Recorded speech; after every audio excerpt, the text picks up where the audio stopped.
Open floors మరియు premium simplex houses రెండు కలిసిన ఒకే ఒక DTCB మరియు రేరా ప్రాజెక్ట్ ఈశాన్య ఇన్ఫ్రా వారి SGR heights at Shad Nagar town 1200 SFTలో ఇల్లు కూడా కట్టేస్తున్నారు. 70% bank loan available. Contract number 8297044545. Welcome to cube TV. నేను యజ్ఞమూర్తి. మన ముందు ఇప్పుడు చంటిగాడు బాలాదిత్య ఉన్నారు. బాలనటుడిగా 40కి పైగా సినిమాల్లో నటించి నంది అవార్డులు తీసుకొని చంటిగాడి సినిమాతో హీరో అయ్యి మనందరినీ అలరించి బిగ్ బాస్ 6 ఆ షోలో తను కనిపించారు.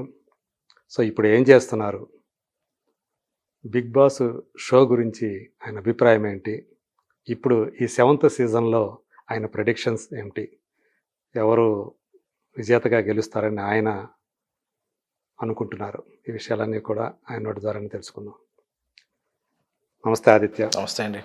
చాలా సంతోషం. అంటే మీరు బాలనటుడిగా చేసేటప్పుడు మనకు పరిచయం లేదు, చంటిగాడు సినిమాతోటి.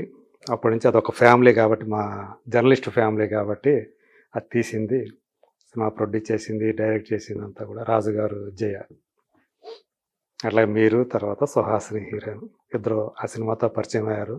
మిమ్మల్ని ఒక క్యూట్ కిడ్గా చూసాం స్టార్టింగ్లో.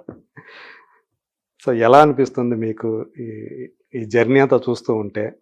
ఎందుకంటే మీది ఆల్రెడీ ఒక నటన కుటుంబం మీది. నాన్నగారు శంకర్ గారు నటులు, తర్వాత అన్నయ్య, అంటే ఇద్దరు బాలనటులుగా వచ్చారు.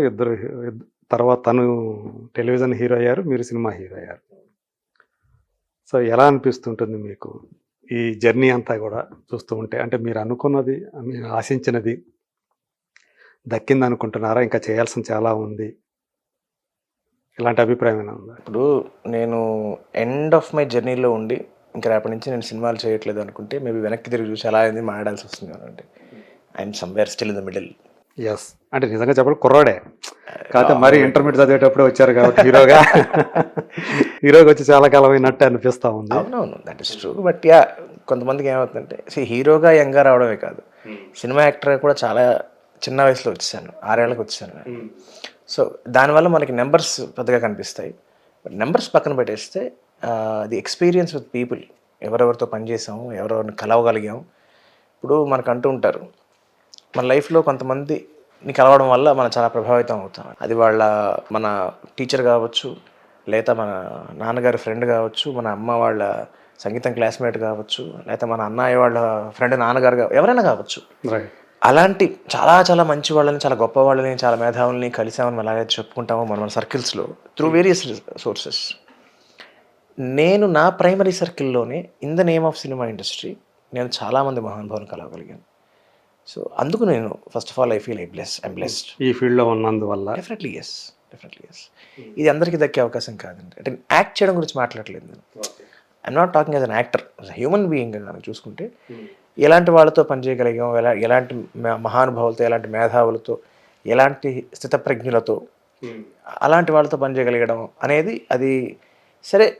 Success and failure are always a part and parcel of anybody's career. ఇప్పుడు మనం ఒక సూపర్ స్టార్ అని ఒక స్టార్ని తీసుకున్నా కూడా, ఎవరిని తీసుకున్నా ఫర్ దట్ మ్యాటర్, వాళ్ళు చేసిన ఒక 50 100 సినిమాలు ఉంటే మనకు గుర్తొచ్చేవి టక్కని చెప్పగానే 10 సినిమాలు గుర్తొస్తాయి. అంటే about 10% or 15% or 20% of what they do not everybody can everything can be remembered. But ఈ 50 సినిమాలో, ఈ 100 సినిమాలో తాలూకు అనుభవం ఏదైతే ఉంటుందో that is more memorable than the success. అనేది సక్సెస్ వస్తుంది పోతుంది, ఫెయిల్యూర్ వస్తుంది పోతుంది. ఇఫ్ ఐ లుక్ బ్యాక్, ఇక్కడి నుంచి కనుక నేను వెనక్కి తిరిగి చూసుకుంటే, where I feel I'm still in the middle of the journey. Middle అని కూడా చెప్పలేదు, ఇంకా వయసు అయితే ఇంకా చాలా ఉంది కాబట్టి సమ్వేర్ ఎస్, నాట్ జస్ట్ 30+ ఉండాలి. అవును. సో అలా చూసుకుంటే కనుక I feel definitely I'm lucky, I'm blessed. కానీ అంటే నాన్నగారు ఒక కళకని ఇక్కడికి వచ్చారు. సో మంచి పేరు సంపాదించుకోవాలి, పాపులర్ కావాలి ఒక యాక్టర్గా అని చెప్పేసి అనుకున్నారు. సమూహం ఆయన ఎక్కడో ఎందుకో అది రాలేదు ఆయనకి. చాలా చిన్న చిన్న పాత్రలే, ప్రాధాన్యం లేని పాత్రలు కనిపించారు. ఈవెన్ పెద్ద సినిమాలో చేసినా కూడా, పెద్ద హీరోల సినిమాలో చేసినా కూడా ఆయన చిన్న చిన్న పాత్రల్లోనే కనిపించారు. అంటే స్క్రీన్ స్పేస్ ఎక్కువగా దొరకలేదు ఆయనకి. చూస్తే ఆయన మంచి స్పృహద్రూపి, పొడుగా ఉన్న వ్యక్తి. సో సంహవ్ అంటే ఆయనకి మీ ద్వారా, కొడుకుల ద్వారా అది ఏదైతే ఆయన ఒక ఖాళీ ఉందో ఆయనకి, దాన్ని పూరించాలి అని చెప్పేసి ఆయన ఏమైనా అనుకున్నారా? అసలు ఫస్ట్ ఆఫ్ ఆల్ అంటే ఈ క్వశ్చన్లో నాకు అనిపించిన ఒక సెంటెన్స్ విషయం చెప్తాను ఏంటంటే, ఆయన ఏదో చేద్దామని సాధిద్దాం అనుకున్నారు, సాధించలేకపోయారు అన్న ఒక చిన్న ఒక నిరాశ నిస్పృహ ఉన్న తాలూకు భావన నాకు అనిపిస్తుంది. కానీ ఇక్కడ వాస్తవం ఏంటంటే, ఆయన సినిమా హీరో పని కలగలేదు ఇప్పుడు. ఆయన ఒక రిజర్వ్ బ్యాంకులో ఉద్యోగం కావాలనుకున్నారు, అది సాధించారు. ఆయన ఒక భర్తగా, ఒక మనిషిగా, ఒక వ్యక్తిగా, ఒక కుటుంబ సభ్యుడిగా ఆయన చేయాల్సిన పనులన్నీ ఆయన చేస్తున్న తరుణంలో సినిమా అవకాశాలు ఆయనకు వచ్చాయి. So it was not his primary dream to become an actor. కానీ అప్పట్లో ఒక సినిమా యాక్టర్ కావాల్సిన క్వాలిఫికేషన్స్ అన్నీ ఆయనలో ఉండేవి. ఏమిటి? నటన వచ్చి తీరాలి. ఆయన అప్పటికే దాదాపు ఒక 15 ఏళ్ల పాటు 20 ఏళ్ల పాటు నాటకాలు వేస్తున్నారు. ఫస్ట్ క్వాలిటీ నటన వచ్చి ఉండాలి అటుకి. సెకండ్ దాని ఏమంటారు, ముక్కు మొహం తీరు బాగుండాలి, చూడడానికి బాగున్నాడు అనిపించాలి. ఆయన డెఫినెట్లీ ఆ తరంలో ఆ టైంకి ఆయన ఖచ్చితంగా అందగడని చెప్పాలి. ఆ మాటకు వస్తే నేను ఇప్పటికే అందగడని అనుకుంటాను. అంటే మా నాన్న కాబట్టి చెప్పట్లేదు స్వామి. ఇంకొకటి దీని పట్ల ఒక యాక్టర్ కావాల్సిన మీరు ఎందాక అన్నారు ఒడ్డు పొడుగు అని, అది ఖచ్చితంగా ఉన్నవాడు. అంటే చూడంగానే అరే ఇతను సినిమా యాక్టరా అనిపించేంత క్వాలిటీస్ ఉన్న మనిషి మా నాన్నగారు. కానీ ఆయన ఎప్పుడు సినిమా వెంట పడలేదు. ఆయన ఉద్యోగం చేస్తున్న తరుణంలో ఆయనకి బాపు గారితో స్నేహం ఏర్పడడం, అలా ఆ స్నేహంతో ఆయన స్నేహంలోకి రావడం జరిగింది. దాని తర్వాత జంధ్యాల గారితో స్నేహం ఏర్పడింది, ముద్దమందానంలో యాక్ట్ చేశారు. సో దాని తర్వాత ఆయనకి ఉద్యోగరీత్యా చాలా అవకాశాలు వచ్చినప్పటికీ చేయడం కుదరలేదు. అండ్ ఇతర కారణాలు ఇంకా ఫ్యాక్టర్స్ చాలా ఉన్నప్పుడు, బట్ మెయిన్ రీజన్ అదే. అయితే ఆయన ఉద్యోగం పూర్తి చేసుకోవాల్సిన టైంకి పూర్తి చేసుకోవడం కంటే ఇంకా ఫుల్ సర్వీస్ ఉన్నప్పటికీ కూడా ఆయన ఒక పాయింట్లో విఆర్ఎస్ చేసుకుని ఇంకా కొన్నాళ్ళ సర్వీస్ ఉన్నప్పటికీ కూడా టు ఫుల్ఫిల్ అరే ఇది కూడా చేద్దాం అనుకున్నాను కదా అన్న ఒక తరుణంలో ఆయన బాపు గారు భాగవతంలో 7 సంవత్సరాల పాటు యాక్ట్ చేశారండి. దాని తర్వాత మనోయజ్ఞంలో రాఘవేంద్ర గారు 3 సంవత్సరాలు యాక్ట్ చేశారు. సో ఏ లైఫ్ అయితే ఆయనకి ఉండాల్సిన కొంతకాలం మిగిలిపోయిందో అంతకన్నా ఎక్కువే ఆయన సర్వీస్ చేశారు to follow his passion. So ఇప్పుడు మేము కొత్తగా వచ్చి తీసుకున్నారు. ఎందుకంటే ఆయనకి ఇప్పుడు ఉద్యోగపరంగా కొన్ని నెంబర్స్ ఉంటాయండి. అంటే ఇన్నేళ్ళు దాటిన తర్వాత ఈ బెనిఫిట్స్ వస్తాయి, ఇన్నేళ్ళు దాటాక ఈ పర్క్స్ వస్తాయి అని. సో అవన్నీ ఆయన లెక్క చూసుకుని పద్ధతిగా he was wise enough to take his decisions. దాని తర్వాత he wanted to follow his passion. ఇప్పుడు అన్నిటికీ మనం డబ్బుతో లింక్ పెట్టలేము. డబ్బు ఉంటేనే అక్కడ ఎంత వచ్చి ఉండేది, డబ్బు నిజంగా చెప్పాలంటే అక్కడ ఉంటే కన్నా ఇప్పుడు ఎక్కువ వచ్చిందేమో, ₹1 తక్కువే వచ్చిందేమో, నష్టం లేదు, ఆయన కావాల్సింది చేసుకున్నాడు ఆయన. కానీ ఎప్పుడు ఆయన బాధ్యతను ఆయన చేయడంలో ఆయన ఎప్పుడు తప్పలేదు. సో కాబట్టి అది ఇట్ ఇస్ ఆయన డ్రీమ్ ఏమేమి ఫుల్ఫిల్ చేయలేదండి. కాకపోతే ఆయన నటుడు అవ్వాల్సిన వాడు ఆయన ఫర్ హిస్ ఫ్యామిలీ ఆబ్లిగేషన్స్. ఎందుకంటే మా నాన్నగారికి బేసికల్లీ మాది చాలా పెద్ద ఫ్యామిలీ అండి. నేను మా నాన్నగారు మా అన్నయ్య మా గురించి మాట్లాడలే. మా నాన్నగారు వాళ్ళ నాన్నగారికి అంటే మా నాన్నగారు వాళ్ళు మొత్తం 8 మంది అన్నదమ్ములు, ఒక చెల్లెలు. ఈ second in the family. So ఈయనకి పెళ్ళయ్యే ముందర తనతో పాటు పెళ్ళికి ముందర వచ్చిన కుటుంబం కన్నా ముందర తన కుటుంబం ఒకటి ఉంది. అక్కడ తనకు తమ్ముళ్ళు ఉన్నారు, అక్కడ తల్లిదండ్రులు ఉన్నారు, అక్కడ చూసుకోవాల్సిన ఒక చెల్లెలు ఉంది, పెళ్లి చేసే చెల్లెలు. ఈ బాధ్యతలు కూడా ఉన్నాయి. సో ఆయన నిర్వర్తించాల్సిన బాధ్యతలన్నింటినీ కూడా ఆయన సక్రమంగా చేయగలిగినంత కాలం చేసేసి వన్స్ హీ ఫెల్ట్ ఎస్ ఇప్పుడు మనం ఈ రిస్క్ తీసుకున్న పర్వాలేదు టైంకి ఆయన he shifted. So that is why. So ఇంకా నా విషయం అన్న విషయానికి వస్తే అండి, మాకది మేము కూడా పెద్ద అయిన తర్వాత యాక్టర్ అవ్వాలి అని ఒక కలగని రాలే. మాకు ఊహ తెలియక ముందరే, మాకు అదేంటో దాని విషయం తెలియక ముందరే చిన్నప్పుడే ఒక నటులుగా ఎంటర్ అయిపోయాం. సో చిన్నతనంలో ఆ నటులుగా అంటే బాల నటులుగా ఎంటర్ అవడం అనేది నాన్నగారి ఇదే, లేకపోతే ఆయన ఇన్సిస్ట్ చేయటం వల్ల, లేకపోతే ఒకటండి ఆయన ఎప్పుడు మమ్మల్ని ఏ యాక్టింగ్ స్కూల్కో ఏ యాక్టింగ్ ఇన్స్టిట్యూట్స్కో ట్రైనింగ్స్కో ఎక్కడికి పెట్టలేదు.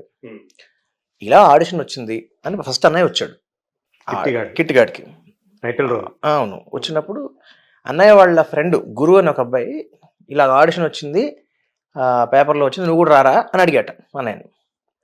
అంటే అన్నయ్య ఆబ్వియస్లీ పెద్దవాళ్ళని అడగాలి కదా, డెసిషన్ తీసుకుని సరే ఇంటికి వచ్చేప్పుడు అమ్మని అడిగితే అమ్మ సరే నాన్నతో అమ్మని మాట్లాడి ఏదో ఆడిషన్ అన్నారు, కొంచెం సరదా ట్రై చేద్దాం అనుకున్నారు. అది అనుకోకుండా ఒక 1000 మంది ఆడిషన్లో అన్నయ్య సెలెక్ట్ అవ్వడం, ఆ ప్రాజెక్ట్కే అన్నయ్యకి నంది అవార్డు రావడం, 1000 మంది పిల్లలు సెలెక్ట్ అవ్వడం, అందులో అన్నయ్యకి కిట్టిగాడికి నంది అవార్డు రావడం. దాని తర్వాత ఎదిరిమూడు పక్కింటి పళ్ళం అనే సినిమాకి అన్నయ్యని అనుకుంటే టైం దాటిపోయిందని పెద్ద అయిపోయాడు అనుకుని అన్నయ్యతో తోడుగా వెళ్ళిన నేను ఆ క్యారెక్టర్కి సరిపోతానని మా గురువు గారు రాజేశ్వరరావు అనుకోవడం. అంటే యాక్చువల్గా దానికి వెళ్ళింది కూడా అన్నయ్య వెళ్ళారు. అన్నయ్య వెళ్ళాడు. తోడుగా వెళ్ళిన మీరు సెలెక్ట్ అయ్యారు. అన్నయ్యతో పాటుకి తోడుగానే వెళ్ళాను. అసలు అక్కడ నన్ను యాక్టర్ చేయాలని మా ఉద్దేశం కాదు. పైగా నాకు 6 ఏళ్ళు అప్పటికి. 6 ఏళ్ళు కూడా లేవు ఇంకా పూర్తిగా. సో అలాగా అలా యాదృచ్ఛికంగా మేము అలా ఎంటర్ అవ్వడం జరిగిందండి. కాబట్టి మేము కూడా సో దానికి కూడా మీరు ఏదో అవార్డు తీసుకున్నట్టు ఉన్నారు కదా. ఎదిరినప్పుడు పక్కన నాకు భరతముని అవార్డు వచ్చింది. మీకు నంది అవార్డు బాగున్నట్టుగా ఏ సినిమాకి వచ్చింది? అన్న లిటిల్ అన్న సోల్జర్స్. అన్న అన్న అండ్ లిటిల్ సోల్జర్స్. రెండింటికి వచ్చింది కదా.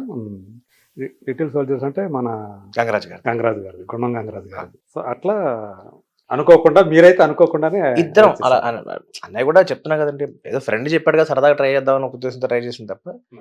పైగా అంటే అన్నయ్య వచ్చేటప్పటికే కొంచెం ఆల్మోస్ట్ ఒక 9-10 ఏళ్ళు ఉన్నాయి అన్నయ్యకి. సో హయ్యర్ స్కూల్కి త్వరగా రావడం వల్ల అన్నయ్య ఎక్కువ కంటిన్యూ చేయలేదు. నాకేంటే 6 ఏళ్ళే ఫస్ట్ స్టాండర్డే కదా, పర్వాలేదు. ఆ సినిమా హిట్ అయింది. నాన్నగారికి ఇప్పుడు తెలిసిన, ఇప్పుడు ఇండస్ట్రీలో జంధ్యాల గారు తెలుసు, రాఘవేంద్ర గారు తెలుసు, తర్వాత బాపు గారు తెలుసు, ఇలా కొందరు స్నేహితులు ఉన్నప్పుడు ఈయన కూడా ఆబ్వియస్లీ చాలా కలుస్తుంటారు. బాలు గారు పరిచయం నాన్నగారికి అప్పుడే. సో మన దాసరి గారి పరిచయం, కోటరామకృష్ణ గారి పరిచయం, అంటే బాగుండే బాగా. అండ్ కోటా శ్రీనివాసరావు గారు నాన్నగారు కలిసి దాదాపు 20 ఏళ్ల పాటు రవీంద్ర భారత నాటకాలు వేశారు. తనకల భరణి గారు కూడా నాన్నగారు కొలీగ్స్ అన్నమాట వాళ్ళు. అవును. ఓకే, రంగస్థలం మీద. రంగస్థలంలో ఒక దాదాపు 20 ఏళ్ల పాటు కొలీగ్స్. ఓకే. సో ఈ సందర్భంగా ఒకటి నేను తలుచుకోవాల్సిన విషయం ఒకటి అంటే, మా నాన్నగారు గురువు గారు, మా నాన్నగారికి కోటా గారికి కూడా గురువు గారు ఆయన భావనాచారి గారు అని చెప్పి. ఆయన అంటే ఇవాళ ఆయన లేరు మన మధ్య, కానీ man with great talent and great values. So అద్భుతమైన ఆయన రాసేవారు, ఆయన డైరెక్ట్ చేసేవారు, ఆయన యాక్ట్ చేసేవారు, ఆయన స్క్రీన్స్ మన ఆర్ట్ డైరెక్షన్ చేసేవారు. Is a multi talented person. So అలాంటి ఒక గురువు దొరకడం వల్ల ఇప్పుడు కోటగారు లాంటి వాళ్ళకి, మా నాన్నగారు లాంటి వాళ్ళకి యాక్టింగ్లో బాగా మెళకువలు రావడం జరిగింది. సరే, కోటగారు ఇంకా ఫుల్ టైం ఆయన ఎర్లీ వయసులో నేను బ్యాంక్ వదిలేసినట్టు వెళ్ళిపోగలిగారు. మా నాన్నగారు ఆ పని చేయలేదు అంతే. అదేలే. సో అన్ని లెక్కలు అన్ని చూసుకొని అప్పుడు ఫ్యామిలీ రెస్పాన్సిబిలిటీస్ ఉంటాయి కదా. అవునవునవును. కానీ ఎందుకు మీకు ఒకప్పుడు బాగా ఆర్థిక సమస్యలు వచ్చాయని ఒకసారి చెప్పారు, ఎందుకని? అది నాకు అంటే నేను బేసిక్లీ నాకేమైందంటే, ఇప్పుడు ఒక మనిషి పెళ్ళి అయిన తర్వాతనా? కాదు పెళ్ళికి ముందరే. ఇప్పుడు ఒక మనిషి ఒక సంపాదన మొదలుపెట్టిన తర్వాత, ఒక దాదాపు ఒక 5-6 ఏళ్ల పాటు వరుసగా డబ్బులు సంపాదించిన తర్వాత సడన్ గా ఒక 4 ఏళ్ళు ఇన్కమ్ లేదనుకోండి, ఏమవుతుంది? యాక్టర్ అయిపోయిన తర్వాత, అంటే హీరో అయిన తర్వాత. 2003లో నేను చంటిగడ్ సినిమా చేశానండి. సరిగ్గా 10 ఏళ్ళు. 20 ఏళ్ళు. 2003 కదా, 20 ఏళ్ళు. సో అంటే ఇప్పుడు 37 ఏళ్ళు అన్నమాట అయితే. సో చంటిగాడి సినిమా చేసిన ఒక 5-6 ఏళ్ల పాటు కంప్లీట్ బిజీగా ఉన్నాను నేను. సరే, హిట్లు ఫ్లాప్ మళ్ళీ పక్కన పెట్టేస్తే దగ్గర ఒక 7 సినిమాలు చేశాను. సో ఒక కైండ్ ఆఫ్ సంపాదన ఉంది. దాని తర్వాత లేదు, ఇప్పుడు సినిమా నుంచి బ్రేక్ తీసుకోవాలి, చదువుకోవాలి అనుకున్నప్పుడు, ఇప్పుడు అది ఏం వయసు? పోనీ నాకు 25 ఏళ్ళతో స్టార్ట్ చేసి ఉంటుంటే డబ్బులు నేను ఒక పెళ్లి లాంటి దాన్ని అయి ఉంటున్నా, అంటే ఒక ఫ్యామిలీ, ఒక సేవింగ్, ఒక ఈ ఆలోచనలు ఉండేవి. అప్పుడు నా డబ్బు బేసిక్లీ చిన్నప్పుడు ఏం చేసామని పెద్దగా అదే చేశాను. సో మా ఇంటికి వాడుకున్నాను తప్ప, నేనేమి వాటితో తప్పుడు పనులు అయితే ఏం చేయలేదు. డబ్బులు ఇంటికి వాడుకున్నాను తప్ప ఎక్కువ దాచుకోలేదు. అంటే అప్పటికి నాకు దాచుకోవాలి అనేంత అంటే మీరు అప్పుడు ఏదైతే మీరు సంపాదించుకుంటున్నారో అది మీకు సపరేట్ గా ఒక అకౌంట్ అట్లా ఉండేది లేదు. అదే అంటున్నానండి, ఆ టైంకి ఏంటి అంటే మొత్తం ఇంటి కోసం వాడడమే జరిగేది. అకౌంట్ ఉండేది తప్పితే, అంటే అమ్మకి ఇచ్చేసేవాళ్ళ ఇంటికి నా అకౌంట్ నాకు ఉండేదండి. ఇప్పుడు ఇంటికి అవసరాలకు వాడుకునే వాళ్ళం. ఎక్కడికైనా చేయాలి, ఓ ఫంక్షన్ చేయాలి, ఇప్పుడు ఎవరి దగ్గర డబ్బులు ఉంటే వాళ్ళు, ఇప్పుడు ఒక పక్క నాన్న యాక్ట్ చేసేవారు, ఇంకో పక్క అన్న యాక్ట్ చేసేవాడు, ఇంకో పక్క నేను చేసేవాడిని, అందరూ ఒకటే ఇంట్లో ఉండేవాళ్ళం అప్పుడు. ఇప్పుడు కూడా అంతే, పక్కనే వెళ్ళే, కాకపోతే తలుపులు వేరంతే. అలాంటి తరుణంలో ఏమవుతుంది అంటే, అప్పుడు మనకి రెస్పాన్సిబిలిటీస్ ఎక్కువ లేవు, ప్రెషర్స్ లేవు. చిన్న వయసు 20-22 ఏళ్ళకి ఏముంటుందండి పెద్ద. సో అందుకని ఆ టైంకి నేను ఎక్కువ దాచుకోలేకపోయాను. సరే పర్లేదు, ప్రాజెక్ట్స్ వస్తాయి కదా అని నాకంటూ కొన్ని సేవింగ్స్ నేను పెట్టుకున్నాను. అంటే నేను మరీ చిన్నపిల్లని కాదుగా. సో కావాలని కొన్ని సేవింగ్స్ పెట్టుకున్నా. డబ్బు ఎంత చేపట్లో కరిగిపోతుందండి. ఒక 1.5 ఏడాది వరకు నాకు ఇబ్బంది అవ్వాల. బట్ స్వతహాగా దాని ఏమంటారు, హీరోగా చేసిన మనిషిని, నాకంటూ కొన్ని బేసిక్ నెసెసిటీస్, కొన్ని బేసిక్ మెయింటెనెన్స్ కొన్ని ఉంటాయి కదా. సో వాటిలో భాగంగా ఒక 1 ఏడాది జీరో అయిపోయింది ఇన్కమ్ జీరో అయిపోయేసరికి సేవింగ్స్ వాడుతూ ఉండాలి. సేవింగ్స్ అన్ని ఎగ్జాస్ట్ అయిపోయిన టైంకి నేను ఇక్కడ కూడా లేను, బాంబేలో ఉన్నాను.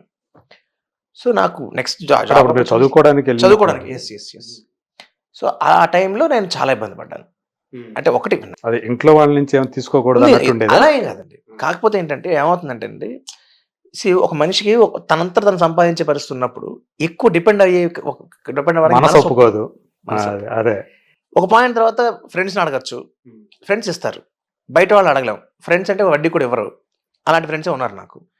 వడ్డీకి ఇవ్వరు, ఎప్పుడు ఇచ్చినా పర్వాలేదు, ఇవ్వకపోయినా పర్వాలేదు కూడా చేయబదులుకి ఇవ్వటం అంత ఏది ఇచ్చినా అంతే. చేయబదులు హ్యాండ్ లోన్ కింద. అంతే. హ్యాండ్ లోన్ కింద ఇవ్వడమే. హ్యాండ్ లోన్ కూడా అనేవాళ్ళు కాదు కొంతమంది అదే అయితే. అదే చేయబదులు అంటాం నేను మనం. ఇచ్చాను, ఇచ్చిన విషయం నీకు తెలుసు, నాకు తెలుసు, మూడో మనిషికి తెలియదు, నువ్వు తిరిగి ఇస్తావా ఇవ్వు, ఇవ్వవా ఇవ్వకు. ఇది మన ఫ్రెండ్షిప్ డిసైడ్ చేసేది కాదు. అలాంటి ఫ్రెండ్స్ ఎక్కువ కొంతమంది ఫ్రెండ్షిప్ లో అలాంటివి ఎక్కువ జరుగుతూ ఉంటాయి. ఈ డబ్బు విషయంలో ఫ్రెండ్షిప్ కూడా గొడవలు జరుగుతుంటాయి. నా దృష్టి నాకు దొరికిన ఫ్రెండ్స్ అలాంటి వాళ్ళు కాదులేండి. సో అది కూడా అయిపోయింది.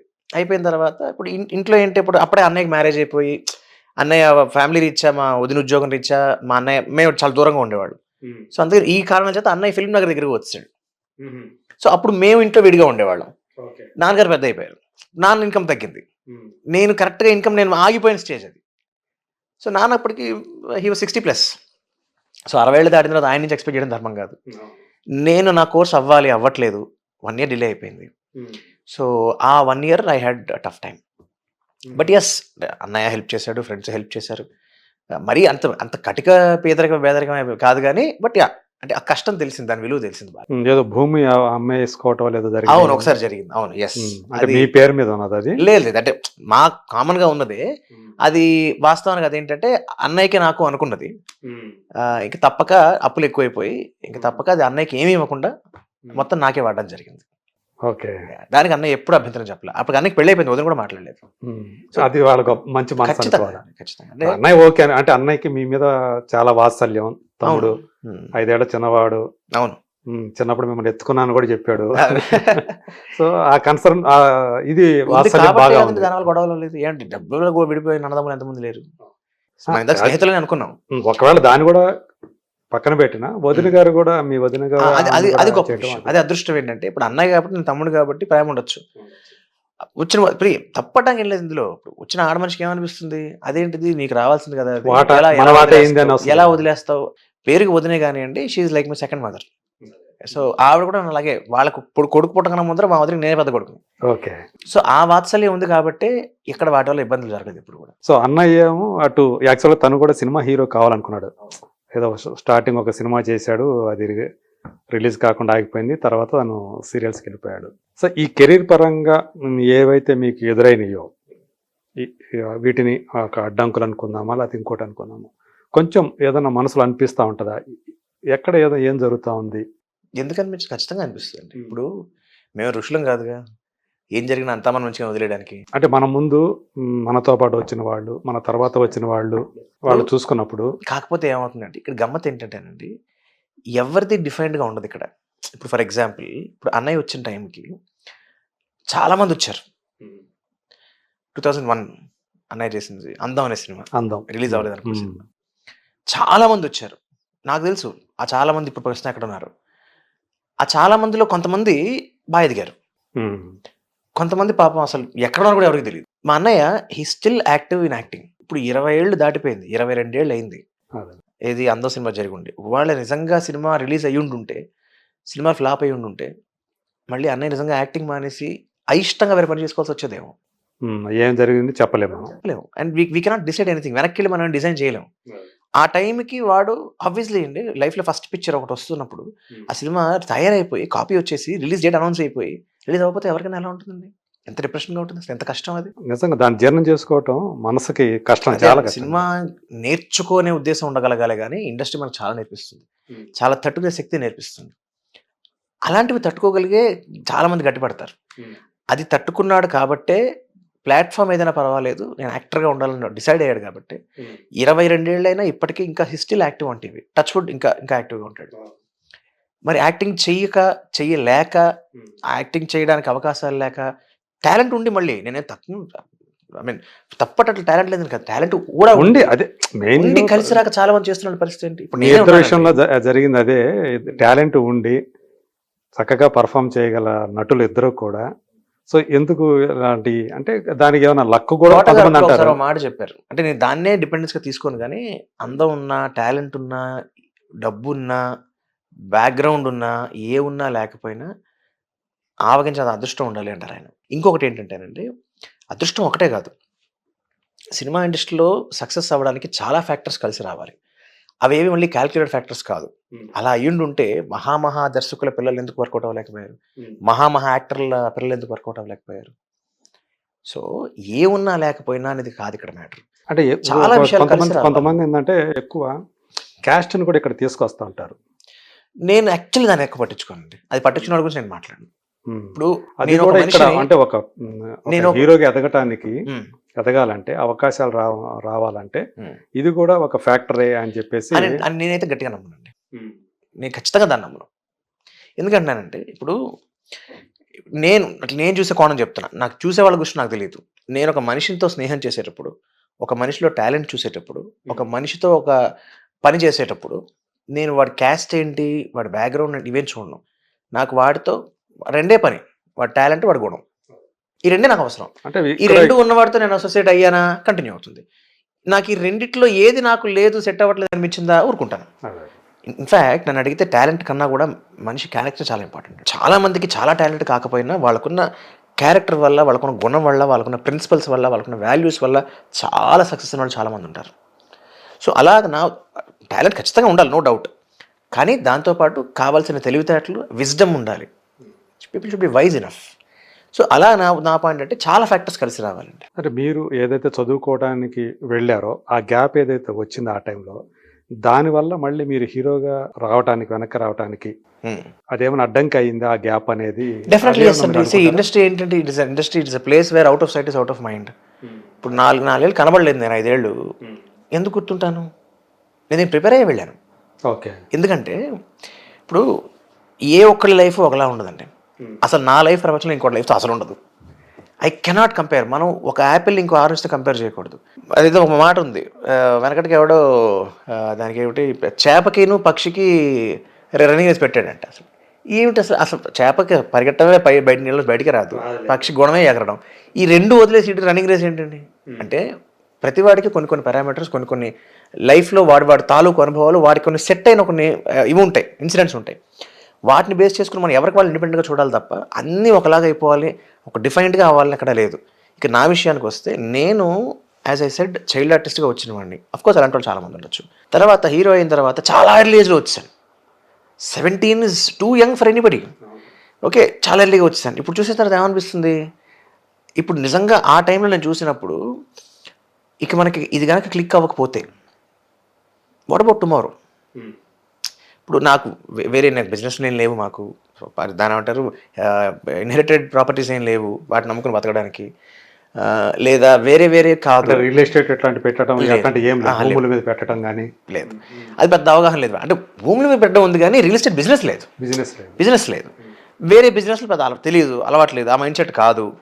పోనీ చదివైనా కనీసం ఏ 25 ఏళ్ళ వరకు చదువుకుని ఒక లోకజ్ఞానం వచ్చి ఒక సెటప్ అర్థమయ్యి, బేసిక్స్ అర్థమయ్యి దూకానంటే కాదు. 17 ఏళ్ళకి అంటే just college pass out, intermediate వచ్చేసాను సినిమాలోకి. సో ఒక మనిషికి కావాల్సిన maturities in terms of wisdom నాకు కంప్లీట్గా అప్పటికి లేవు. బట్ యాజ్ అన్ యాక్టర్గా టాలెంట్ లేకపోలేదు. కానీ ఈ ఒక పాయింట్ ఆఫ్ టైం తర్వాత ఖచ్చితంగా ఒక పాయింట్ అనిపిస్తుంది, రేపేంటి పరిస్థితి, వాట్ ఇఫ్ దిస్ కంటిన్యూస్. ఎందుకంటే నేను సక్సెస్లో ఉంటే లెక్క వేరండి. ఇప్పుడు హిట్లు పడిపోయి ఉన్నాయనుకోండి, ఆ లెక్క వేరు. ఫ్లాపులు పడుతున్నప్పుడు ఏమవుతుంది, ఒక ఫ్లాప్ పడింది, కొంచెం తగ్గింది రెమ్యునేషన్, ఇంకొంచెం ఫ్లాప్ పడింది, ఇంకొంచెం తగ్గింది, ఇలా ఎంత తగ్గించుకుంటూ పోతాను. ఓకే, అలా జరిగింది మీది? జరిగింది. సో జరిగినప్పుడు అదేంటి లాస్ట్ ఇక్కడ కూడా డిమాండ్ అండ్ సప్లై అబ్వియస్లీ అంతే కదండి. ఇప్పుడు సినిమా హిట్ అవుతారు కదండి, మనకు మార్కెట్ రేట్ పెరిగేది. కనీసం ఆ లెవెల్ కూడా ఉండదు, ఇంకా తగ్గిస్తారనమాట. ఆబ్వియస్లీ తగ్గుతుంది కదండి. సో అలాంటప్పుడు నాకు దెన్ ఐ హ్యాడ్ క్వశ్చన్, నువ్వు ఎంతవరకు ఇది, లేదంటే మనకు ఆల్టర్నేటివ్ మనకి ఏంటి, మన చదువు పరంగా ఏదైనా ఒక బ్యాకప్ చూసుకోవాలి అని then I took a decision. అంటే నాది చాలా దాని ఏమంటారు అనార్గానిక్గా జరిగిన ఒక లైఫ్. రెగ్యులర్గా అందరి ఫార్మాట్లో లాగా చిన్నతనంలో స్కూలు, పెద్దయ్యాక కాలేజు, తర్వాత ఉద్యోగం, డిగ్రీ, లేదా డిగ్రీ చదువుతూ ఉద్యోగం అయిపోయిన తర్వాత యాక్టింగ్, ఆ ఉద్యోగం ప్రయత్నాల్లో యాక్టింగ్, లేదా ఉద్యోగం చేయడం ఇష్టం లేక యాక్టింగ్. ఇది చాలా మనం వినే కథలు. ఒక ప్రాపర్గా జరిగేది ఇది, ప్రాపర్గా ఇది జనరల్ మనకి పద్ధతి. నా లైఫ్లో ఎక్కడ ఇవన్నీ మీరు చూడండి అన్ని జమ్ములే ఉంటాయి. So then I final decided after point, నేను బాంబే వెళ్ళొచ్చింది. సో చదువుకోవాలనుకున్నా గట్టిగా అనుకున్నాను, ఎందుకంటే నాకు దీని మీద నమ్మకం. అక్కడ దాకా ఎందుకు వెళ్ళారు బాంబేకి? నేను చేసిన కోర్స్ అలాంటిది, కంపెనీ సెక్రటరీ అనే కోర్స్ చేశానండి. సిఎస్ కోర్స్ చేసిన తర్వాత దానికి కార్పొరేట్ లా ట్రైనింగ్ అని ఉంటుంది. ఓకే. సో ఒక కార్పొరేట్ లా ఫర్మ్లో చేస్తేనే మనకి దాని విషయం అర్థమవుతుంది. Corporate law firm. సో అంటే ఇవి లా ఫర్మ్స్ నార్మల్ దాని ఏమంటారు సివిల్ లా ఫర్మ్స్ కావు. మనకి సివిల్ లాయర్స్ ఉంటారు, క్రిమినల్ లాయర్స్ ఉంటారు, వాళ్ళ లా ఫర్మ్స్ ఉంటాయి. అలా ఇది ఎక్స్క్లూజివ్గా కార్పొరేట్ లా ఫర్మ్స్, ఓకే, అంటే business related గా ఉంటుంది. కంపెనీస్కి సంబంధించి కంపెనీస్కి. నేను చదివింది కంపెనీ సెక్రటరీ అనే కోర్సు. సో ఇలాంటి ఒక కోర్స్ చదివిన తర్వాత ఇలాంటిది చేయడానికి బాంబేలో అయితే బాగుంటుంది అని చెప్పి, స్పెసిఫిక్గా ఈ కోర్స్ ఎందుకు చదివారు, దీనికి మీకు ఎలా ఉపయోగపడుతుంది అనుకున్నారా? ఇది సినిమాలకు ఉపయోగపడుతుందని చేయలేదండి. సినిమాలు ఒకవేళ వర్కౌట్ అవ్వకపోతే ఎలాగా అనుకోవడం అండి. ఇప్పుడు సినిమాలు కింద అనమాట. మరి ప్లాన్ బి ఉండాలి కదండి, వాళ్ళందరూ చేయట్లా ప్లాన్ బిలు. ఓకే, అదే. సో ఇప్పుడు సినిమాలకు సంబంధించి ఇంకో కోర్స్ చేశానండి. మళ్ళీ తిప్పి ఇంకెందుకు, మనకి never put all eggs in one basket అని ఒక సామెత ఉంది. అంటే ఏంటంటే అన్నీ ఒకే దాంట్లో పెడితే పుసుకుని పడిపోయింది అనుకోండి, అన్నీ పోతాయి. అందుకని వేరే వేరే బాస్కెట్స్లో పెట్టుకోమంటారు అలాగా. సో దీనికి కంప్లీట్ రిలేషన్ లేకుండా ఉండే ఒక ఫీల్డ్లో కనుక నాకు ఫాల్ బ్యాక్ ఆప్షన్ ఉండగలిగితే, where if I can have a qualification any time in life I can come back and do it. నేను చేస్తానో చేయన తర్వాత సంగతి తర్వాత, ముందు లైఫ్లో కాన్ఫిడెన్స్ కావాలి. ఎస్, నా వెనకాల ఇది ఒకటి ఉంది, నా వెనకాల నాకు ఆస్తులు ఉన్నాయి అంటే మనిషి ఎలాగైతే ధైర్యంగా ఉంటాడు, నా వెనకాల క్వాలిఫికేషన్ ఉంది అంటే కూడా ధైర్యం ఉంటుంది కదండి, ఒక కాన్ఫిడెన్స్ ఉంటుంది లైఫ్లో. సో ఇప్పుడైతే మీకు ఎప్పటికైనా అది మీకు ఉపయోగపడేది? Yes, definitely yes. ఇప్పటికి ఉపయోగపడుతుంది ఇంకా కూడా నాకు. ఎందుకంటే నేను సిఎస్ చేయడం వల్ల నేను ఇప్పుడు కంపెనీ సెక్రటరీగా ప్రాక్టీస్లో లేకపోవచ్చు, ప్రాక్టీస్ పరంగా నేను ఒక కంపెనీ సెక్రటరీ ఫర్మ్ పెట్టుకోకపోవచ్చు. అంటే ఒకప్పుడు పెట్టుకున్నాను, వేరే విషయం. అంటే కన్సల్టెంట్ గా నడుస్తుందా ఇప్పుడు? కాదు అదే అంటున్నాను. అది చేయడం వల్ల ఏమైందంటే నేను టీచింగ్లోకి వెళ్ళడానికి బెనిఫిట్ అయింది నాకు. అవును, నేను సిఏ చార్టర్డ్ అకౌంటెంట్స్కి టీచ్ చేస్తుంటాను నేను. సో నాకు టీచింగ్ వెళ్ళడానికి ఎలా హెల్ప్ అయింది అంటే ఈ సిఎస్ క్వాలిఫికేషన్ ఉంది కాబట్టి, ఈ సిఏ అండ్ సిఎస్ అనేవి పక్కన కోర్సులే, సిస్టర్ కోర్సెస్ అంటారు వాటిని, సిఏ, సిఎస్ అండ్ ఐసీడబ్ల్యూఏ. నాన్నగారు కూడా ఇట్లాంటిది ఏదో చేశారని చెప్పేసి నాన్నగారు ఆర్బీఐ రిజర్వ్ బ్యాంక్ అంతే. ఆయన అంతే ఇన్ ద సెన్స్ ఈ స్ట్రీమ్ కాదు, ఆయన వేరే స్ట్రీమ్. టీచింగ్ ఎప్పుడు రాలేదా? తాతగారు చేసేవారు. తాతయ్య గారు చేసేవారు. మా తాతగారు స్కూల్ టీచర్ ప్రాపర్గా, బాలకృష్ణ గారికి ఆయన టీచర్. అవునా? Okay. Little flower high school. ఓహో, అట్లా కనెక్షన్ ఉందన్నమాట. అయితే దానికేమీ లేదు, సినిమాలకి దానికి సంబంధం లేదు. ఆయన టీచరే, ఆయన స్టూడెంట్. మీ తాతగారు టీచింగ్ పరంగా నాకు ఆయన కనెక్షన్ ఉంది. ఎస్, మా నాన్నగారు వాళ్ళ నాన్నగారు టీచరే, మా అమ్మగారు వాళ్ళ నాన్నగారు టీచరే. సో ఆ పరంగా వాళ్ళిద్దరి నుంచి ఆయన హెరిటేజ్ నాకు ఉంది. అండ్ నాకు బేసికలీ ఏమైందంటే నాకు టీచింగ్, నాకు ఐ స్టార్ట్ ఎంజాయింగ్ ఇట్. నేను ఏదో కాలేజ్కి గెస్ట్గా వెళ్ళాలి అనుకున్న ఒక ఆహ్వానం వచ్చింది నాకు. అదే కాలేజ్లో నేను గెస్ట్గా వెళ్ళిన కాలేజ్లో నేను ఫ్యాకల్టీని అయ్యాను, సిఏ ఫ్యాకల్టీని అయ్యాను. అదే అండి, ఇప్పుడు మనకు ఒకటే కనిపిస్తుంది అంటే సినిమా వాళ్ళకి మాకు కనబట్టలేదు, పాపం ఏమైపోయాడు, ఎక్కడ కూర్చొని పాపం బాధపడుతున్నాడు, ఏం చేయలేక పాపం గడ్డం పెంచేసుకుని బాగా అనుకుంటాం. కానీ there is other side of the coin, it is not seen. కనబడదు కదా, అంతే కదా. ఇప్పుడు సూర్యుడు ఇక్కడ ఉన్నాడు అంటే అమెరికా వాళ్ళు పాపం వెళ్ళి పడుకుని అనుకుంటారు కదా. సో బాలకృష్ణ గారు అంటే గుర్తొచ్చింది. అంటే మీరు రామారావు గారిని కలవాలి అని చెప్పేసి అనుకొని ఆయన దగ్గరికి వెళ్ళటం, ఆయన ఏదో ఆ టైం ఆయన కుదరకపోవటం ఏదో జరగటం, ఆ తర్వాత ఏదో దానికి సంబంధించి ఏదో స్టోరీ ఉందంటారు. అవునవునవును. అదేంటంటే నేను చైల్డ్ ఆర్టిస్ట్గా చేసిన టైంలో పెద్ద ఆయన ఒక్కరితోనే చేయలేదు, ప్లస్ పెద్ద ఆయన ఒక్కరిని చూడలేదు. మిగతా వాళ్ళందరితో చేశాను. కృష్ణ గారిని కలిశాను, కృష్ణ గారి బ్యానర్లో కూడా యాక్ట్ చేశాను. కృష్ణ గారితో రావు చేశాను, వేరే విషయం. బట్ ముందు ఆయన ప్రొడక్షన్లో యాక్ట్ చేశాను, పద్మాలయ బ్యానర్లో, పద్మాలయ కృష్ణ గారిది. అయితే అలా మిగతా అందరిని చూశాను, అందరితో కలిశాను, కానీ ఆయన ఒక్కళ్ళని చూడలేదని. మెడ్రాస్లో ఏంటంటే రామారావు గారి ఇల్లు ఒక 3 ఇళ్ళు దాటాక మా ఇల్లు, మధ్యలో ఒక స్కూలు, ఇంకొక ఇల్లు ఉండేది, అంతే, 2 ఇళ్ళు. ఓకే. సో చాలా వాకబుల్ బజార్ రోడ్లో. సో ఒకరోజు అడిగాను, అంకుల్ ఇలాగా నేను తాతగారితో యాక్ట్ చేయలేదు అంకుల్ అంటే, లేదు నాన్నగారు చేయట్లేదు కదా, రేపు మానేశారు కదా, చేయరు కదా. నాకు కాదు నేను అట్లీస్ట్ చూడలేకపోయినా ఆయన్ని, కనీసం ఒకసారి చూడాలనుకుంటున్నాను అంకుల్ అంటే. సో అప్పుడు ఆయన ఊళ్ళో లేరు, అవైలబుల్గా లేరు, వచ్చాక చెప్తానులే తర్వాత అన్నారు. సో అన్నాక తర్వాత నెక్స్ట్ టైం నేను ఈ మాట అన్న ఒక కొన్నాళ్ళకే, మేబీ ఫ్యూ మంత్స్ ఉన్నాను. సో ఇది జరిగిన ఫ్యూ మంత్స్కే ఆయన కాలం చేయడం జరిగింది రామారావు గారు. సో అప్పుడు ఆ అస్థికలు తీసుకొచ్చినప్పుడు పెద్ద ఆయనవి అస్థికలు చూడడానికి వెళ్ళారు. నేను మా అమ్మగారు తీసుకెళ్లారు. యూజువల్లీ చిన్నపిల్లలు తీసుకెళ్లరు, కానీ రామారావు గారు కాబట్టి ఆయనకి దండం పెట్టుకోవాలి ఒకసారి అని చెప్పి అలాగా వెళ్ళి కలిసినప్పుడు అప్పుడు ఆయన బాధపడ్డారు, మాట ఇచ్చానరా నీకు, కుదరలేదు, అప్పుడు కుదరలేదు, తర్వాత ఇలా జరిగిపోయింది అని. అయితే గుర్తుంది అనమాట, మీరు అడిగిన సంగతి. అప్పుడు గుర్తుంచుకొని మళ్ళీ ఈ మాట మీతో చెప్పారు ఆయన. అదొకటి మీకు తీరని కోరికలాగా మిగిలిపోయింది అనమాట, ఆయన కలవలేదు అనేది. నేను చూశాను ఆయన దూరం నుంచి ఒకసారి చూశాను, కానీ బట్ కలవాలని అనుకున్నారు, నాకు కుదరలేదు. సో అప్పటికే మీకు ఆయన ఏంటి అనేది ఆ జ్ఞానం ఉంది మీకు? 10 years old అండి ఆయన, 95, 96 అట, 96 కదా, అంతే, 10-11 years. సో అలా జరుగుతున్న ప్రయాణం తర్వాత మీరు ఎందుకంటే ఏ క్యారెక్టర్ అయినా మనకు నచ్చితే చేద్దామని చెప్పేసి అట్లా అనుకున్నారా? వేరే చిన్న సినిమాలు చేయటం, అంటే హీరో కాకపోయినా చేయటం, రీసెంట్గా పొలిమేర 2లో కూడా చేశారు. అంటే ఒకటండి, నేను హీరో అని ఎప్పుడు అనుకోలేదు, ఒక మంచి యాక్టర్ అవ్వాలనుకున్నా. ఒక మంచి యాక్టర్ అనేది నా target of my target of being an actor. కాకపోతే ఏంటంటే ఫస్ట్ మనం ఏదైతే యాక్ట్ చేసామో హీరోగా అది కొంచెం అంటే చంటిగాడు అనేది ఉంటుంది, దాని ఒక పేరు ప్రభావం తీసుకురావటం, ఉంటుంది. అవునవును. దాని ప్రభావం ఉంటుంది కదా. ఖచ్చితంగా ఉంటుంది. కానీ ఎన్నాళ్ళు ఉంటుందండి? Again it's all market dependent. ఏమో రేపొద్దున ఇప్పుడు పొలిమేర 2 పెద్ద హిట్ అయిందండి, రేపొద్దున 3 వస్తుంది. 3లో నాకు చాలా ప్రామినెన్స్ ఉంటుంది. ఆ 3 హిట్ అయిపోయింది అంటే నేను ఇవన్నీ చెప్తున్నా, పాసిబిలిటీస్ చెప్తున్నా. ఎవరికి తెలుసు 2024 2025లో మళ్ళీ నేను మళ్ళీ హీరోగా రావచ్చుగా. అదే You never know, anything is possible in అది industry. ఏమైనా జరిగింది ఆల్రెడీ. ఏదండి 3 కథ అవుతుంది, ఇంకా షూటింగ్ స్టార్ట్ అవ్వాలి. మీరు ఉన్నారు అందులో? అయ్యో ఖచ్చితంగా ఉన్నాను. ఓకే 3 ఉంది అంటే నేను అందులో ఉన్నాను. Okay okay. అంటే 2 చూసిన వాళ్ళకి అర్థమవుతుంది కదా. అవునవును, ఆ క్యారెక్టర్ కంటిన్యూషన్ అనేది ఉంటుంది. ఖచ్చితంగా ఉంటుంది. అంటే కథ ప్రకారం కూడా చాలా కీలకం అవుతుంది ఎస్ పొలిమేర 3లో. ఎస్. ఓ నైస్. అయితే సో అలాగా ఎనీథింగ్ ఇస్ పాసిబుల్ ఇండస్ట్రీ అండి, తెలీదు. ఇప్పుడు అంటే చాలా ర్యాండమ్ విషయాలు చెప్పాలి అంటే మన సుధాకర్ గారు ఉన్నారు కమెడియన్, ఆయన he started as a hero. అవును, ఆయన హీ టర్న్డ్ ఇంటూ భారతీరాజా గారి హీరో ఆయన. ఏంటి 1 కాదు 2 సార్ దాదాపు 25-30 సినిమాలు చేశారు ఆయన. తెలుగులో కాదు తమిళ్లో చేశారు ఆయన. సో మరి ఆయన he settle established as a comedian. We don't know, we never know. So చాలా మంది చాలా చిన్నగా వద్దాం అనుకుంటారు, తెలియకుండా పెద్ద పెద్ద ఆర్టిస్టులు అయిపోతారు. అంటే నా ఉద్దేశం అది విలన్ కావచ్చు, కమెడియన్ కావచ్చు, లేకపోతే పర్ఫార్మర్ కావచ్చు. దట్స్ వాట్ అంటే what I'm trying to look at. ఇప్పుడు మన హీరో అనే ఒకదాన్నే పట్టుకు కూర్చుంటే యాక్టర్ అనే ఒక పెద్దదాన్ని మిస్ అయిపోతానేమో నాకు టైంలో బాగా అనిపించింది. సో ఎందుకు హీరోనే ఎందుకు చేయాలి? వర్కౌట్ అవ్వట్లేదు. ఎందుకు స్టిక్ ఆన్ అవ్వాలి? రాకపోతే పరిస్థితి ఏంటి? పరిస్థితి ఏంటి కూడా కాదండి, ఆపర్చునిటీ కదండి. I want be an actor, end of the day I want work. నేను కెమెరా ముందు యాక్ట్ చేయాలనుకుంటున్నాను. కావాలి. ఇప్పుడు ఎవరికైనా కూడా ఏంటి ఎండ్ ఆఫ్ ద డే పని చేయాలిగా. ఆ పని చేయాలన్నది హీరోనే. పెద్ద పెద్ద హీరోలు కూడా ఇప్పుడు అమితాబ్ బచ్చన్ గారు లాంటి వాళ్ళు పాయింట్ తర్వాత వాళ్ళు సపోర్టింగ్ క్యారెక్టర్స్ చేయట్లా. సో ప్రతి వాళ్ళకి ఒక టైం ఉంటుంది. ఇప్పుడు అందరూ సౌండ్ పవర్లో ఉండకపోవచ్చు కదా. నేను ఒక పాయింట్ తర్వాత యాక్ట్ చేయడం మానేసే వాళ్ళు ఉంటారు కదా. కిరణ్ నాగేశ్వరరావు కూడా హీరోగానే చేయాలి, హీరోగానే అని కొంతమంది ఉండొచ్చు అది. బట్ అందరూ అలా కాదు, ఎవరో ఒక టైం ఉంటుంది. అండ్ ప్రతి వాళ్ళతో నేను వాళ్ళలాగే 60 ఏళ్ళ లేకనే మారుతానని చెప్పడానికి లేదు కదండి. సో 20,000కి మారిన వాళ్ళు ఉన్నారు, 40,000కి మారిన వాళ్ళు ఉన్నారు, 60,000కి మారిన వాళ్ళు ఉన్నారు. కానీ ఏ టైంకి మారుతున్నామో ఆ మారడం వల్ల ఎంత హిట్ పడింది అనే దాన్ని బట్టి నెక్స్ట్ స్టెప్ అంతా డిసైడ్ అయిపోయి ఉంటుంది. అంటే మనకు టైంకి ఆ చేంజ్ అనేది రావడం అనేది ఇది కలిసి రావడం. ఓకే. సో ఆ టైంకి మన డెసిషన్ వర్కౌట్ అవ్వగలగాలి. నేను చూడండి 2009లో నేను 1940 గ్రామర్ చేశానండి. మళ్ళీ 10 ఏళ్ళకి పడింది నాకు పొలిమేర హిట్.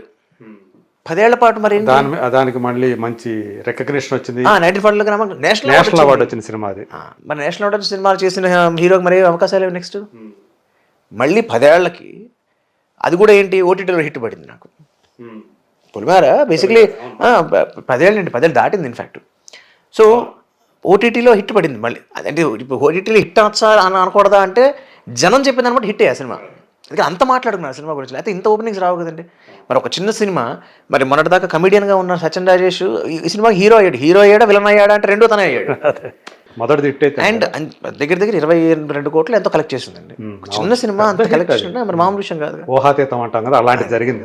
మరి ఎవరిని ఊహిస్తారా సచిన్ రాజేష్ పెట్టి ఒక చేతబడి మీద సినిమా చేయొచ్చిన ఎవరికైనా థాట్ వస్తుందా? అందుకని అనిల్ని డైరెక్టర్ని అప్రిషియేట్ చేయాలి ఆయన్ని.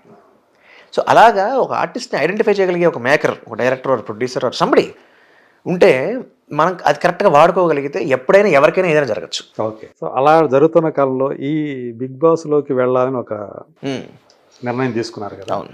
సో బిగ్ బాస్ మీద అప్పటికి మీకు ఏదైనా ఒపీనియన్ ఉందా? ఎందుకంటే మనకు తెలుసు సిపిఐ నారాయణ గారు దాన్ని అసలు అది ఎతికలే కాదంటారు అసలు ఆ షోని. అసలు నేను నిజంగా ఆయన ఏమన్నా వినలేదు, నేను నిజంగా వినలేదు. అసలు అనైతికం, అసలు ఆ షోనే అనైతికం అనే మాట మాట్లాడుతుంటారు ఆయన. ఓకే, ఒకళ్ళ అభిప్రాయం. అదే. సో మీకు ఎలాంటి అభిప్రాయం ఉంది? మీరు ఆల్రెడీ దాంట్లో నుంచి వెళ్ళొచ్చారు.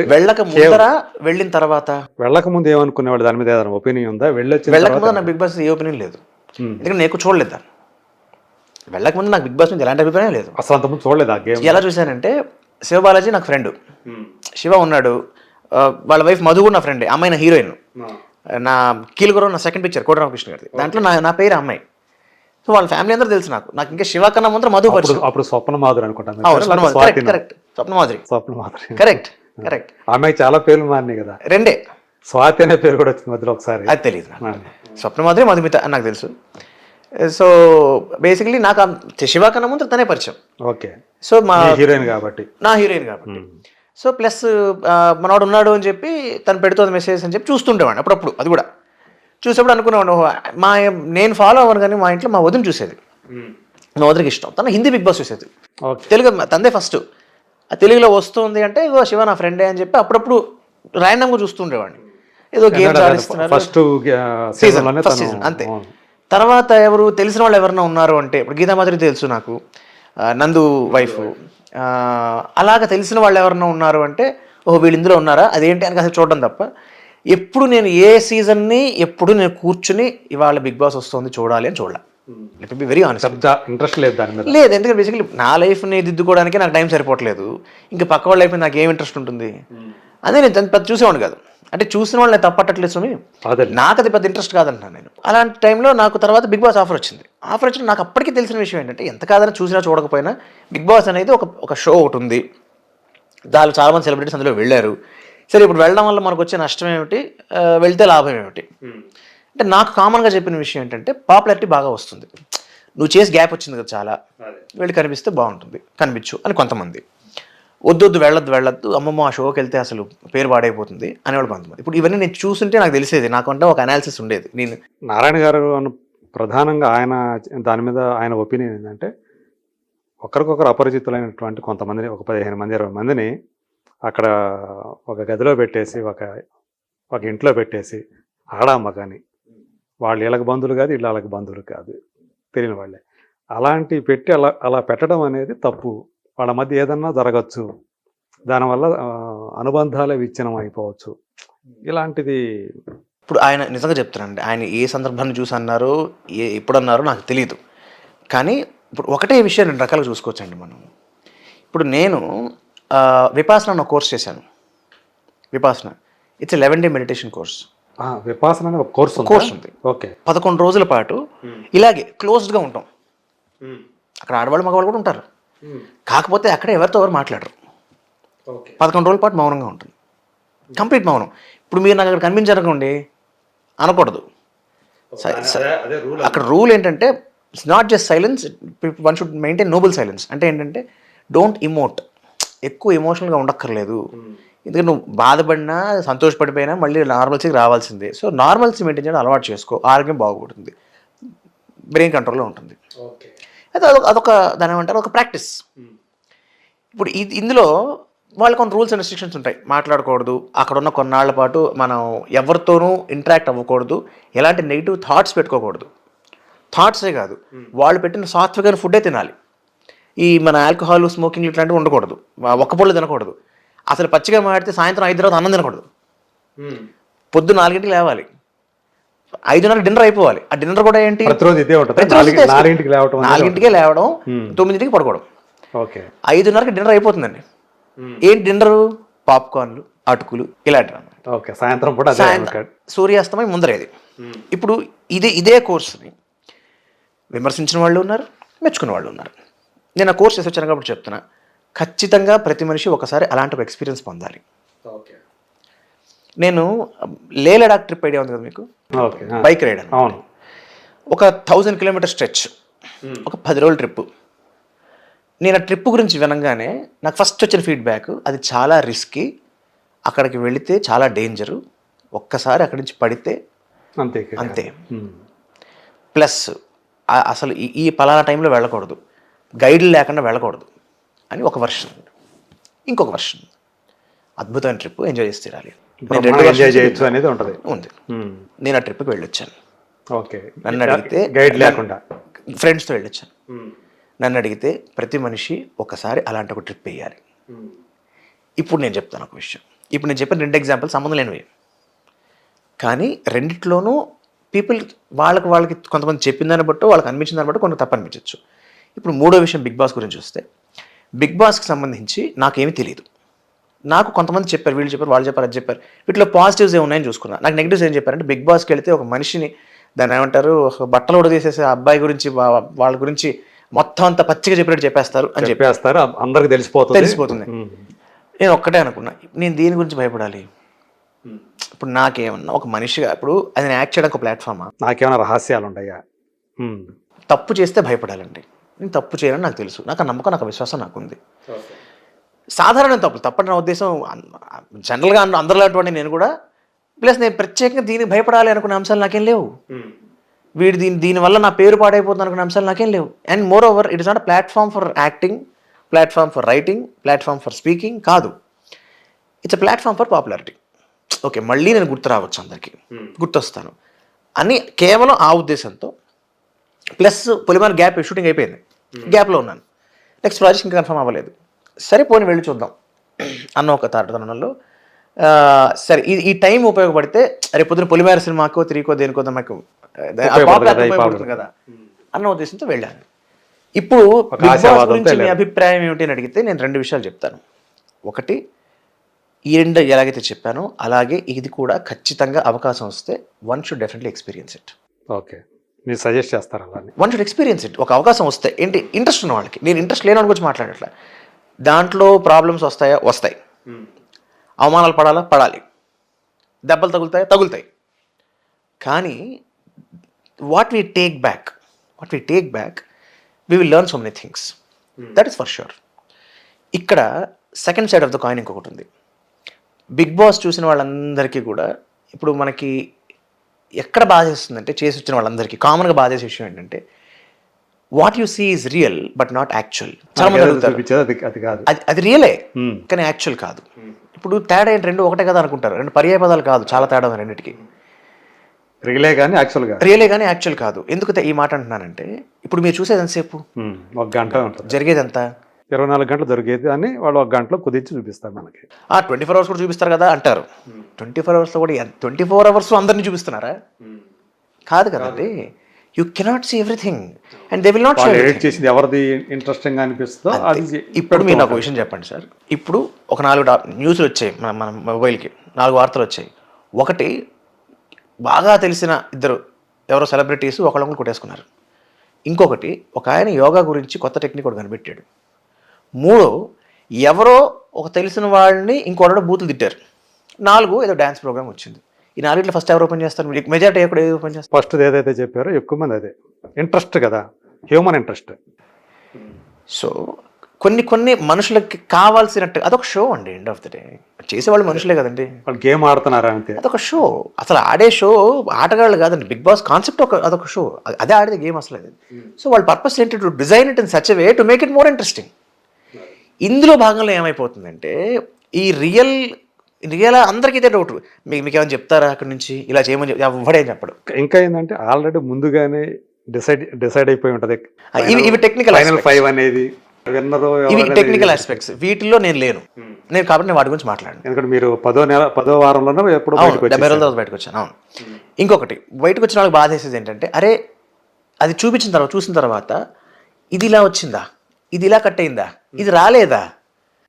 దీనికంటే బెటర్ ఉండవు కదా, చాలా ఉండవు కదా ఎక్స్పీరియన్స్ గురించనే కాదండి. ఇప్పుడు ఫర్ ఎగ్జాంపుల్ ఒక విషయంలోనే మనకి అలా కనిపిస్తూ ఉంటుంది. ఎందుకు కనిపిస్తుంది అంటే, ఇప్పుడు సింపుల్ అండి. ఇప్పుడు మన ఇద్దరం మాట్లాడుకున్నప్పుడు కట్ చేసేవాడు ఉంటాడుగా. అవును, ఎడిటర్ ఉంటాడు కదా. ఒకళ్ళు కాదు, ఇద్దరు మొగరు ఎవరుంటే వాళ్ళు. అతనికి ఒకటి చాలా ఇంట్రెస్టింగ్ అనిపించవచ్చు. ఆ ప్రాసెస్లో ఏం జరుగుతుందంటే, మీరు 4 పాయింట్లు, నేను 4 పాయింట్లు మాట్లాడుకున్నామండి. మీది 1 పాయింటే వచ్చింది, 4 పాయింట్లు వచ్చాయి. ఇప్పుడు చూసే వాళ్ళకి ఏమనిపిస్తుంది, ఆదిత్య మాట్లాడే అసలు ఆయన ఏం మాట్లాడగానే వెళ్ళిపోయాడు అక్కడి నుంచి అనిపిస్తుంది. ఇక్కడ నాకు ఒక అనుమానం, ఇప్పుడు ఏదైతే జనానికి చూపిస్తున్నారో, ఏదైతే ఎడిటింగ్ కట్స్ ఏవైతే ఉన్నాయో, హోస్ట్ కూడా అవే చూపిస్తారా? ఆయనకు కూడా అవే చూస్తాడా? ఏమంటే నాగార్జున గారికి ఏం పని అండి ఎంత చూడడానికి? ఆయనకి అంత టైం ఎక్కడ ఉంటుందండి ఆయనకి? ఇప్పుడు ఆబ్వియస్లీ ఆయన he's a host there, he's not the Bigg Boss technical team runner. ఆయన బిగ్ బాస్ మొత్తం షో అంతా కూర్చొని చూసి ఆయన చేయడు కదండి. ఆయనకి ఏం చూపించాలో ఆయనకు చూపిస్తారు, అంతే కదా. దాన్ని బేస్ చేసుకొని ఆయన కూడా మాట్లాడతారు. ఇప్పుడు ఇద్దరి మధ్యలో గొడవ అయిందండి, గొడవైన ఇద్దరు వచ్చి మీతో మాట్లాడరు. ఆ గొడవైన వాళ్ళిద్దరు తరఫున మనుషులు వచ్చి మీతో మాట్లాడతారు. ఆ ఇద్దరు వచ్చి మీకు ఏం పాయింట్ లేదు దాన్ని బట్టి మీరు కదా మీరు వాళ్ళతో మాట్లాడతారు. మీరు అలాంటి టైంలో యాక్చువల్ మీకు అనిపించింది అప్పుడు, అరే నేను వీళ్ళందరికంటే కూడా ఏదైతే మాకు జనాలకు చూపించారో అది నాకు ఎలా తెలుసు?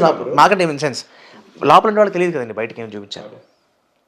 అక్కడ నేను చెప్పొచ్చు ఏంటంటే, అక్కడ బాధ వేస్తుంది అందరికీ. యూజువల్లీ మీరు అడగండి, బిగ్ బాస్కి వెళ్ళిన ఎవరైనా అడగండి, ఎందుకు బిగ్ బాస్ మీకు ఇక్కడ మెయిన్గా బాధ వేసింది అంటే, ఒకటే ఏమంటారంటే, అది జరిగింది ఒకలా అనిపించి ఉంటుంది వాళ్ళకి, అది ఇంకొకలా కనిపించి ఉండొచ్చు బయటికి. అదేంటి ఒకళ్ళ మీద కక్ష అనే కాదు, దానికి again there are so many factors. వాళ్ళకి అంత ఫుటేజ్కి వాళ్ళ స్కోప్ ఉండకపోవచ్చు, లేకపోతే దానికన్నా ఇంకో ఇంట్రెస్టింగ్ విషయం ఇంకోటి ఉండొచ్చు.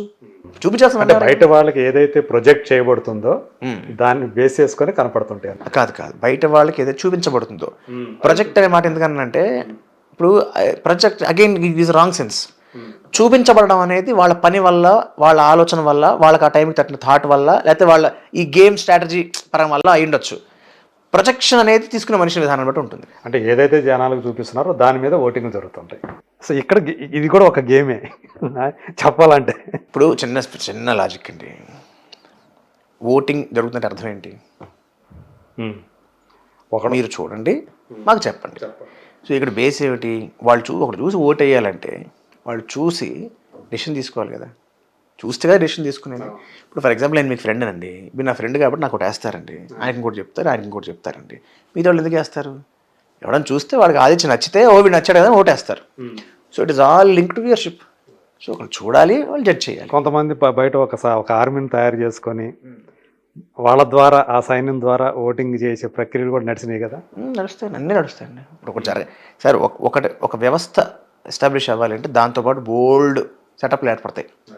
అందులో ఈ ఓటింగ్లు కూడా కీలకం అవుతుంటాయి ఖచ్చితంగా. బయట నుంచి బయట ఫ్యాక్టర్స్ ఇవన్నీ ఉంటాయి. సింపుల్ అండి, ఇప్పుడు దీనివల్ల బోల్డ్ అంత పాపులారిటీ వస్తుంది, బోల్డ్ అంత డబ్బు వస్తుంది అనుకున్నప్పుడు బోల్డ్ అంత డబ్బు అయితే వస్తుందా? బోల్డ్ అంత డబ్బు వస్తుంది ఒక్క బిగ్ బాస్ వల్లే రాదండి. బిగ్ బాస్తో లింక్ అయిన వాటి వల్ల చాలా వస్తాయి. ఇప్పుడు ఫర్ ఎగ్జాంపుల్ ఒక అతను బిగ్ బాస్ లేదా ఒక అమ్మాయి బిగ్ బాస్ విన్నర్ అయింది అనుకోండి. బిగ్ బాస్ విన్నర్ అయినందుకు ఆ అమ్మాయి వారానికి ఎంత వచ్చిందో, నెలకు ఎంత వచ్చిందో, షోకి ఎంత వచ్చిందో అని కాదు, తర్వాత ఇంపాక్ట్ కొన్ని ఉంటాయి కదా. ఇప్పుడు విన్నర్ అయిన వాళ్ళకు ఉండే ఇంపాక్ట్ 5 వారాలకు వచ్చినట్టు ఉండదు. వేరే రకాల యాడ్స్ రావచ్చు, ఇంకోటి రావచ్చు. So again depends upon so many factors. కాబట్టి ఒక్క బిగ్ బాస్ అండ్ విన్నర్ కాకపోయినా కూడా కొంతమందికి ఆపర్చునిటీస్ రావచ్చు. సో మీకు ఉన్న 10 వారాల్లో 9 వారాల్లో మీరు సాధించింది ఏంటి? దానివల్ల మీరేం సాధించాలనుకున్నారు? అంటే బిగ్ బాస్ అనేది మీకు ఏమి దానివల్ల కలిగించినటువంటి ప్రయోజనాలు ఏంటి? నేను ఒకటి పాపులర్ డెఫినెట్గా పెరిగిందండి. అంతకుముందు బిగ్ బాస్ ముందర ఆదిత్య అనేవాడు 2010 ఉన్న వాళ్ళ ఆడియన్స్ అందరికీ తెలుసు కానీ 2010 తర్వాత పెద్ద అయిన వాళ్ళు, యాక్టివ్గా యూత్లో ఉన్నవాళ్ళు, ఆపై వాళ్ళందరికీ పెద్ద ఎక్కువ తెలియదు ఈ 12 ఏళ్ల కాలంలో. సో వాళ్ళందరికీ నేను బాగా గుర్తొచ్చాను, వాళ్ళకి తెలిసాను.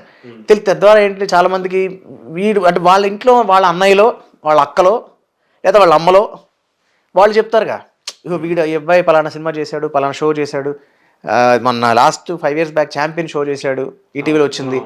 ఇవన్నీ ఎలా చెప్తారు? వాళ్ళు ఎలా కనెక్ట్ చేసుకోగలుగుతారు? వీళ్ళు చెప్పడం వల్ల కనెక్ట్ చేసుకుంటారు. సో అలాగా ఒక జనరేషన్ గ్యాప్, ఇప్పుడు జనరేషన్ 4 years అంటాం మనం. సో అలా ఒక 1-2 generations గ్యాప్ ఏదైతే ఫామ్ అయిందో ఆ గ్యాప్ కొంతవరకు ఫిల్ అయింది, కొంతవరకు. ఎందుకంటే అగైన్ ఆ షో హిట్ డెఫినెట్లీ బెటర్ అవుతుంది. సో ఆ పాపులారిటీ అనేది ఖచ్చితంగా వస్తుంది. నెక్స్ట్, నేను బీయింగ్ ఇన్సైడ్ బిగ్ బాస్, నేను I have learn so many things. Like ఒక మనిషి యొక్క పేషెన్స్ లెవెల్స్ ఏంటి, ఎంత పేషెన్స్. మన కళ్ళ ముందు ఒకటి చాలా ఖచ్చితంగా అది తప్పు అని తెలుస్తుంది, కానీ అక్కడ మనం చేయగలిగే మార్పు జరగట్లేదు. ఒక పాయింట్లో అరవగలం, ఒక పాయింట్ చెప్పగలం, దాని తర్వాత ఒక్కొక్కరు అయితే పగలగొడేస్తారు. మనం అది చేయక్కర్లా. అక్కడ మనల్ని మనం ఎలా కంట్రోల్ చేసుకోవాలో తెలుస్తుంది. అదే పైగా మీరు అప్పటికి విపాసనకి వెళ్ళొచ్చి ఉన్నారు కాబట్టి. అంటే విపాసన అనేది ఒక 10 రోజుల ప్రోగ్రామ్ అండి, అదే లైఫ్ టైం ప్రాక్టీస్ ఏం కాదు. అది ఇట్స్ అన్ ఎక్స్పీరియన్స్ అది మనం లైఫ్ టైం ప్రాక్టీస్ చేయగలిగితే కంటిన్యూ వేరే విషయం. నేను అదే అన్నాను, నేను బిగ్ బాస్లో ఉన్నంతకాలం నేను మార్నింగ్ యోగా చేసుకునేవాడిని. So my only fund is very simple. నేను బయట చూసిన ప్రపంచంలో నాకు లక్కీగా, నాకు తెలిసి నేను చిన్నప్పటి నుంచి ఉండడం వల్ల I have seen different kinds of people. అక్కడ ఉండే వాళ్ళలో చాలామందికి ఈ ప్రపంచాన్ని చూడలేదు. సో వీడు చెప్పేది ఈడ పెద్ద సూక్తులు చెప్తున్నాడు, లేకపోతే పెద్ద ఏదో మాట ఏదో ప్రవచనాలు చెప్తున్నాడు, ఇవన్నీ అనిపిస్తాయి తప్ప సెన్సిబిలిటీ ఏంటి, అందులో విజ్డమ్ ఏంటి, అందులో ఒక క్లారిటీ ఏమిటి అన్నది అర్థం కావడానికి ఒక వయసు కావాలి, ఒక అనుభవం కావాలి, ఒక మెచ్యూరిటీ కావాలి. అందరికీ అది ఉండకపోవచ్చు. అలా ఉండకపోవడం వల్ల ఏమవుతుందంటే డిఫరెన్స్లు వస్తాయి. సో అలా డిఫరెన్స్ వచ్చినప్పుడు కూడా మనం అలా బిహేవ్ చేస్తాం. ఒకటి నాట్ జస్ట్ దిస్, అంటే ఇక్కడ మెయిన్గా ఏంటంటేనండి, రకరకాల మనస్తత్వాల వాళ్ళు, రకరకాల ఏజ్ గ్రూప్ వాళ్ళు ఉన్నప్పుడు ఒకళ్ళకి పొంతన కుదరదు. మనం తెలిసిన ఖచ్చితంగా కలవదు. అందరికీ అందరితో ఎందుకు కలుస్తుంది? కలవదు. కలిస్తే అన్నీ బాగానే ఉంటే పెద్ద కిక్కే ఉంది లైఫ్లో. సో బాగాలేనప్పుడు మనం ఎలా ఉండగలుగుతున్నాం, మనతో పాటు సెట్ అవ్వని వాడితో ఎలా ఉండగలుగుతున్నాం? This is what life also. ఏమంటే జీవితంలో మనకి చేసుకోవట్లా, ఇప్పుడు మనకు ఒకరితో అవసరం ఉంటుందండి, వాడు మన నచ్చకపోయినా పని అవ్వాలి వాడితో, చాలా కాంప్రమైజ్డ్గా ఉంటాం. ఇక్కడ తేడా ఏంటంటే ఒక పాయింట్ తర్వాత మీరు నచ్చకపోతే వెళ్ళిపోతారు. అక్కడ అది కాదు, తెల్లారితే మళ్ళీ ఆవిడ మొహమో లేకపోతే ఆయన మొహమో చూడాల్సిందే. So it will teach us so many things. Balance of mind నేర్పిస్తుంది, పేషెన్స్ నేర్పిస్తుంది, కాన్ఫిడెన్స్ నేర్పిస్తుంది, కొత్త కొత్త స్కిల్స్ నేర్చుకోండి. నేను నిజంగా చెప్తున్నా, అంటే నేను బిగ్ బాస్లో ఏమేమి సాధించానో మీరు అంటున్నారు. బిగ్ బాస్ పెట్టిన యాక్టివిటీస్ ఏవైతే ఉన్నాయో ప్రతి యాక్టివిటీ నేను పార్టిసిపేట్ చేశాను. చేసిన పెద్ద దాంట్లో గెలవడం గెలవకపోవడం మన చేతులు లేదు, కానీ ఎవ్రీథింగ్ ఐ వాస్ పార్టిసిపేట్. ముగ్గులు వేయడం దగ్గర నుంచి, గోళ్ళ రంగులు వేయడం దగ్గర నుంచి, మనుషుల్ని ఎత్తిపడేయడం దగ్గర నుంచి, ఫిజికల్ యాక్టివిటీస్ దగ్గర నుంచి, మెంటల్ యాక్టివిటీస్ దగ్గర నుంచి, ఎన్ని పాల కప్పులు వేస్తే ఇప్పుడు వచ్చిన పాల ప్యాకెట్లో ఎంతమందికి ఎన్ని కప్పులు ఎన్నిసార్లు ఇస్తే ఎంత సరిపోతుంది నేను చెప్పేవాడిని. లగ్జరీ బడ్జెట్ వచ్చినప్పుడు వచ్చిన తర్వాత ఉన్న 40 సెకండ్లో మనం వేస్తే 230 ప్లస్ 125 ప్లస్ 37 ప్లస్ 46 ప్లస్ 73 వేస్తే ఎంత వస్తుందో మరి బిగ్ బాస్ టైం అయిపోయే లోపు లెక్క తప్పితే వెనక్కి వెళ్ళిపోతున్నారు కాబట్టి గుక్క తిప్పుకోకుండా లెక్కలు వేసుకుని కరెక్ట్గా చెప్పి నేను చెప్పేవాడిని. టైం చూసి ఇవాళ ఇప్పుడు ఈ టైంకి ఎంత అయి ఉండొచ్చు అంటే భోజనాలు చేసే టైం అయి ఉండొచ్చు. లాస్ట్ టైం నాగార్జున గారు మాటలు అనుకోకుండా 11:30 బ్రేక్ ఇద్దామా అన్నప్పుడు వెంటనే బయటకు చూసి ఓహో షాడో ఎక్కడ ఉందంటే 11:30 ఏంటంటే ఖచ్చితంగా లంచ్ టైం అయ్యేటప్పుడు ఇంకొంచెం ముందు జరుగుతుంది కాబట్టి అప్రాక్సిమేట్లీ ఆ టైం కన్నా లంచ్ టైం అని మనం అనుకోవచ్చు నేను చెప్తుండేవాడిని. ఇలా ఇంట్లో ఎవరెవరికో ఏదైనా ప్రాబ్లమ్స్ ఉన్నాయి, ఈగో ప్రాబ్లమ్స్ ఉన్నాయి, ఇష్యూస్ ఉన్నాయి, నేను దగ్గర కూర్చొని మాట ఓదరుస్తుండేవాడిని. ఇలాగ పలు రకాల యాక్టివిటీ నేనంటే ఉదాహరణ కొన్ని చెప్తున్నా ఊరికే చెప్తాను. ఇలాగా డేట్ ఇవాళ ఏం డేట్ అయి ఉంటుంది అంటే ఓహో మనం బేసిక్లీ ఇన్ని ఎలిమినేషన్స్ అయ్యాయి, ఉండదు, టైం ఉండదు, డేట్లు ఏం తెలియదు, టైంలో డేట్లు ఏం తెలియదు. సో వచ్చి ఇన్నాళ్ళైంది ఓకే నేను ఎలిమినేషన్స్ అయ్యాయి, పలానా వాళ్ళు ఎలిమినేట్ అయిపోయారు. తర్వాత మనం ఆ టాస్క్ మొదలుపెట్టి 3వ రోజు అవుతుంది కాబట్టి ఇవాళ 6 వెళ్ళారు, 3వ 42 ప్లస్ 3 45 రోజు ఇవాళ అని లెక్కలేసుకో 45 రోజు ఇవాళ అంటే మన డేట్ ఆ డేట్ కాబట్టి ఇవాళ 45 రోజు. ఇవాళ దీపావళి అయి ఉంటుంది.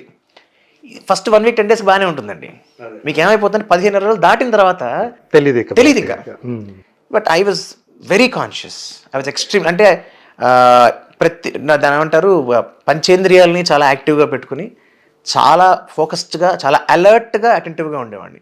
అండ్ ఇంకొకటి కొన్ని గమ్మతులు ఉంటాయి, కొన్ని అనౌన్స్మెంట్స్ భలే వస్తాయి బిగ్ బాస్ దగ్గర నుంచి. నేను చాలా తీక్షణంగా చదివేవాడిని. ఏంటంటే ఒకసారి కంటెస్టెంట్స్ ఎవరో బయట పడుకోవాల్సిన ఇది పడింది అనమాట.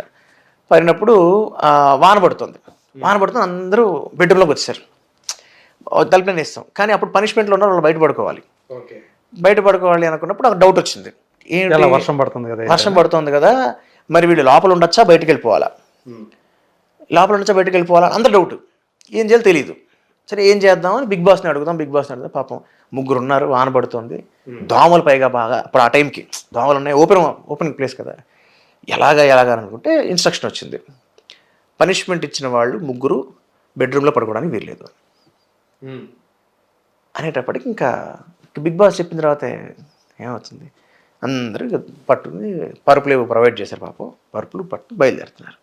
నేను మళ్ళీ కాగితం చూశాను, అరే ఆగండి ఏంటి బిగ్ బాస్ చెప్పింది ఏంటి, అదే పనిష్మెంట్లో ఉన్న వాళ్ళు బెడ్రూమ్లో పడుకోవడానికి వీల్లేదు. ఆయన బెడ్రూమ్లో పడుకోవద్దన్నాడు కానీ హాల్లో పడుకోవద్దని లేదుగా, పడుకోవచ్చు, బెడ్రూమ్లో పడుకోవద్దన్నాడు అంతే. ఇవి చిన్నవండి. అంటే నేను నాకు తెలివితేటలు చెప్పడం గురించి చెప్పట్లా, things which will test your brain. అంటే మనకు నార్మల్గా అయితే టక్కన గుర్తురాదు, నాకైతే గుర్తొచ్చింది కాబట్టి చెప్తున్నా. సో ఇట్లాంటివన్నీ బిగ్ బాస్ అయ్యి తూచి అక్షరం ఒలిచి నోట్లో పెట్టేటప్పుడు మనం కొన్ని అర్థం చేసుకోవాలి. ఇలా మన మెదడుకి మనం పదును పెట్టగలిగే ఆలోచించగలిగితే బాగున్నవి చాలా కనిపిస్తాయండి. So if you ask me definitely it's good experience. అట్లాగే స్నేహితుల్ని శత్రువుల్ని కూడా తయారు చేస్తాయా? అదే మళ్ళీ కొత్త స్నేహితులు డెఫినెట్లీ వస్తారు, ఎందుకు రారండి? ఏమంటే 20 మంది మనుషులు 50 రోజుల పాటు ఒకటే ప్లేస్లో పడుంటే స్నేహితులు ఎందుకు అవ్వరు, శత్రులు ఎందుకు అవ్వరు? ఎవరు అట్లా మంచి క్లోజ్? నేను ఈ సందర్భం విషయం చెప్తా. ఈ సీజన్ జరిగిన కొత్తల్లో 1 మంత్ 2 మంత్స్ 3 మంత్స్ 4 మంత్స్ ఎక్కువ కలుస్తుంటారు, ఎక్కువ మాట్లాడుకుంటూ ఉంటారు. టైం గడుస్తున్న కొద్దీ ఇవి తగ్గిపోతుంటాయి. ఇంకోటి కూడా జరుగుతుంది, ఈ హౌస్లో ఉన్న వాళ్ళలోనే ఎవరైతే ఎక్కువ కొట్టుకున్నారో బయటకు వచ్చిన తర్వాత కొంతకాలం మళ్ళీ కలిసిపోతుంటారు. This is just as simple as life, as good as life. లైఫ్లో కూడా జరిగేది అదే కదండి. మనం ఎప్పుడో ఎవరితోనో 10 ఏళ్ళతో గొడవపడి ఉంటాం. ఆ టైంలో కూడా మనం చాలా క్లోజ్ ఫ్రెండ్గా ఉంటాడు. సడన్గా ఈ ఫ్రెండ్తో మనం మాట్లాడడం మానేస్తాం. పాయింట్ ఆఫ్ టైంకి తెలీదు ఎవరితో బాగా గొడవపడ్డాం, ఆ మనిషి మనకు తెలియకుండా లైఫ్లోకి ఎంటర్ అయ్యి వాళ్ళతో గొప్ప ఫ్రెండ్షిప్ అవ్వచ్చు. Bigg Boss is just mini compact life for 100 days. అంతే. సో ఇప్పుడు చూస్తున్నారు కదా, మీకేమనిపించింది? ఇప్పుడైతే ఏదో ఉల్టా పొల్టా అని చెప్పేసి ఒక కొత్త కాన్సెప్ట్ అన్నారు. కొంతమంది 2 నెలల తర్వాత కూడా అందులో హౌస్లోకి వెళ్ళారు వైల్డ్ కార్డు తోటి. ఒకళ్ళైతే రతిక అయితే 2 సార్లు వెళ్ళింది ఆ అమ్మాయి. విన్నాను. సో లేటెస్ట్గా రెండోసారి కూడా ఆమె బయటకు వచ్చి ఎవిక్ట్ అయిపోయింది. సో ఈరోజు ఒక 8 మంది అంతమంది మిగిలారు. ఓకే. శివాజీ నుంచి అమర్దీప్, శోభా శెట్టి, ప్రియాంక, బట్ అర్జున్, ఇట్లా మీరు బాగా ఫాలో అవుతారా? కరెక్ట్గా చెప్తున్నారు పేరు. ప్రిన్స్ యావర్, వీళ్ళందరూ ఇప్పుడు ఉన్నారు. ఓకే. వీళ్ళందరూ ఉన్నారు. అసలు ఎప్పుడన్నా చూసారా అసలు ఇప్పుడు ఉన్న వాళ్ళు? అసలు నేను ఇంతకుముందు అలాగే ఇప్పుడు అంతే. అంతేనా? అంటే ఇప్పుడు నేను ఏదైతే పేర్లు చెప్పారో వీళ్ళందరూ ఇప్పుడు ఉన్నారు. ఇప్పుడు వీళ్ళ కొన్ని పేర్లు నాకు బాగా తెలుసు. అర్జున్ నాకు బాగా తెలుసు నాకు, ఎందుకంటే మా జిమ్మేటే. శివాజీ గారు మా నటకులమే కదా, ఆయన బాగా తెలుసు. అంటే ఆయన వెళ్ళినప్పుడు తెలుసు, ఆయన వెళ్ళాడని తెలుసు నాకు. శోభా శెట్టి అంటే ఆమె కార్తీక దీపం తెలియదు, అందులో లేడీ విలన్ లాంటి అమ్మాయి. కార్తీక దీపం సీరియల్ తెలుసు నాకు. దాంట్లో ఆవిడ యాక్ట్ చేశారా? అందులో విలన్ ఆ అమ్మాయే కదా. తెలియదు నాకు, నేను చూడలేదు. అవును, ఆ అమ్మాయి పేరు ప్రియాంక తెలుసు నాకు. ప్రియాంక మౌన్ రాగం అమ్మాయి తెలుసు నాకు. నేను అమ్మాయిని బిగ్ బాస్ అమర్దీప్, ప్రియాంక ఇద్దరు హీరోయిన్ తెలుసు. వాళ్ళిద్దరూ పేరుగా చేశారు కదా. అది తెలియదు నాకు. ఒక సీరియల్ నేను సీరియల్స్ కొంచెం తక్కువ చూస్తానండి. సో వీళ్ళు తర్వాత ప్రిన్స్ ఎవరన్నా అతను అబ్బాయి తెలియదు నాకు. నాకు తెలియదు ఇక్కడికి వచ్చిన తర్వాత. సో అదే అంటున్నానండి, నేను ఇంతకు ముందు అంతే, ఇప్పుడు అంతే. ఇప్పుడు తెలిసిన వాళ్ళు ఎవరు ఉన్నారు అంటే, ఇప్పుడు లాస్ట్ సీజన్ చేసి వచ్చాను కాబట్టి అట్లీస్ట్ కొంచెం ఇంతకు ముందుతో పోలిస్తే మధ్యలో ఎక్కువసార్లు చూశాను ఏం జరుగుతుంది, ఎవరు వచ్చారు, ఏంటి తప్ప నాకు అంత ఫుల్ ఫ్లెడ్జ్డ్గా ఇంకా దాని మీద నేను లేదు. అదే అంటే ఇప్పుడు నేను ఏదైతే పేర్లు చెప్పానో మీరు ఎవరు అంటే శివాజీ అయితే ఇంతకాలం ఉన్నాడు, మామూలుగా అందరికంటే తనే సీనియర్. అవును, అందరిలోకి తనే సీనియర్. అంతకుముందు అంటే స్టార్టింగ్ లో షకీలా, కిరణ్ రాథోడ్ కూడా ఉన్నాడు. అవును, వచ్చారు తెలుసు నాకు. Very first week Kiran Rathod, నాకంటే ఆర్డర్ అంత ఇమీడియట్ గా షకీలా. నేనే చెప్తున్నాను కదా, ఓకే. షకీలా వెళ్ళిపోయారు. షకీలా వెళ్ళిపోవడం అనేది అందరికి రెండో వారం, సెకండ్ కంటెస్టెంట్ తను. సో ఆమె ఎందుకు వెళ్ళిపోయింది అంత త్వరగా అనేది ఇట్లాంటి. నేను ఒకటి సందీప్ మాస్టర్ వెళ్ళడం మాత్రం చూశాను. ఆటా సందీప్ ఆయన వెళ్ళడం ఆ ఎపిసోడ్ ఒకటి చూశాను. ఓకే, ఆ ఎపిసోడ్ ఒకటి చూశాను. అతను కూడా యాక్చువల్గా ఫైనల్ 5 లో ఉంటాడని చెప్పేసి అనుకున్న వాళ్ళు చాలా మంది అనుకున్నారు. సో ఇంకొక విషయం చెప్తానండి ఇక్కడ. ఇప్పుడు నేను మామూలుగానే చూడను, మామూలుగా నాకు పెద్ద మీకు చెప్పా కదా బిగ్ బాస్ ముందు ఎప్పుడు చూడలేదు కాబట్టి ఆ పరంగా ఎక్కువ చూడకపోవచ్చు కూడా, భవిష్యత్తులో చూస్తాలో తెలియదు కానీ యాజ్ ఆఫ్ నో అయితే. బట్ లాస్ట్ సీజన్ వెళ్ళాను కాబట్టి ఈసారి కొంచెం చూశాను. ఓకే, ఇక్కడ ఇంకో విషయం ఏమిటి చెప్తాను నేను. ఇప్పుడు మీకు ఒక మ్యాజిక్ ఉందండి, మీరు ఆ మ్యాజిక్ చూసి చాలా ఎంజాయ్ చేశారు. ఆ మ్యాజిక్ మీరు ఇంకోసారి చూసారు, ఇంకోసారి ఎంజాయ్ చేశారు, 4 సార్లు చూసారు, ఎంజాయ్ చేశారు. మీకు ఆ మ్యాజిక్ ఎలా చేశారో టెక్నిక్ తెలిసిపోయింది. ఇప్పుడు మీరు మ్యాజిక్ ఎలా చేస్తే ఎంజాయ్ చేస్తారా? ఓకే, తెలిసిన తర్వాత అంతే కదా. నేను కూడా అంతే కదా, హౌస్లోకి వెళ్ళి వచ్చిన అండి. ఇప్పుడు శివాజీ చూసుకుంటే తను ఫిజికల్ యాక్టివిటీస్ లో ఎక్కువగా పార్టిసిపేట్ చేయడు. ఆయన కేవలం ఏంటంటే ఒక ప్రేక్షకుడిలాగా చూస్తున్నట్టు కనిపిస్తుంటాడు, మిగతా వాళ్ళు ఆడుతుంటే అతను చూస్తున్నాడు అన్నట్టు అనిపిస్తుంది. ఓకే, బట్ అట్లా కూడా గేమ్ ఆడొచ్చా అని చెప్పేసి మనకు కూడా తెలియదు. అంటే నేను కూడా రెగ్యులర్ గా చూసే బిగ్ బాస్ అండి, ఎనీథింగ్ ఏదైనా పాసిబుల్. అంటే అగే చెప్తున్నాను కదండి, ఏది మనకి ఎందుకు ఇంట్రెస్టింగ్ అనిపిస్తుంది అనేది there are so many factors. అది ఎడిట్ చేసే వాళ్ళకి అయి ఉండొచ్చు, డైరెక్ట్ చేసే వాళ్ళకి అయి ఉండొచ్చు, ఆ కాన్సెప్ట్ ఉండే వాళ్ళకి అయి ఉండొచ్చు, లేదా ఇప్పుడు ఒక షో అండి, అది end of the day. Last week ఏవో తప్పులు జరిగాయి. లాస్ట్ సీజన్ యాక్చువల్లీ కమర్షియల్గా పెద్ద హిట్ కాదండి. Bigg Boss 6 is not a great hit అంటే as per the numbers what I know. So TRP పరంగా నెంబర్స్ అన్న ఉద్దేశం ఉంది, టీఆర్పీ. మరి ఒకసారి ఒక సీజన్ డల్ అయినప్పుడు కరెక్షన్స్ చేసుకోరా నెక్స్ట్ టైం. ఇప్పుడు అక్కడ ఏమేమి మిస్ అయినాయి, ఎలా మిస్ అయినాయి, ఎందుకు మిస్ అయినాయి, టాస్క్ లెవెల్ మిస్ అయ్యా, మనుషులు ఇలా ఉండడం వల్ల ఇలా వాళ్ళు ఇలా అర్థం అవ్వడం వల్ల మిస్ అయిందా, వీళ్ళు ఇలా ఈ పాయింట్స్ చూపిస్తే ఎలా ఉంటుంది, వీళ్ళలో ఈ పాయింట్స్ చూపించకపోతే ఎలా ఉంటుంది. There are decisions to be taken there. సో దాన్ని బట్టి వాళ్ళు డెసిషన్స్ తీసుకుంటారు.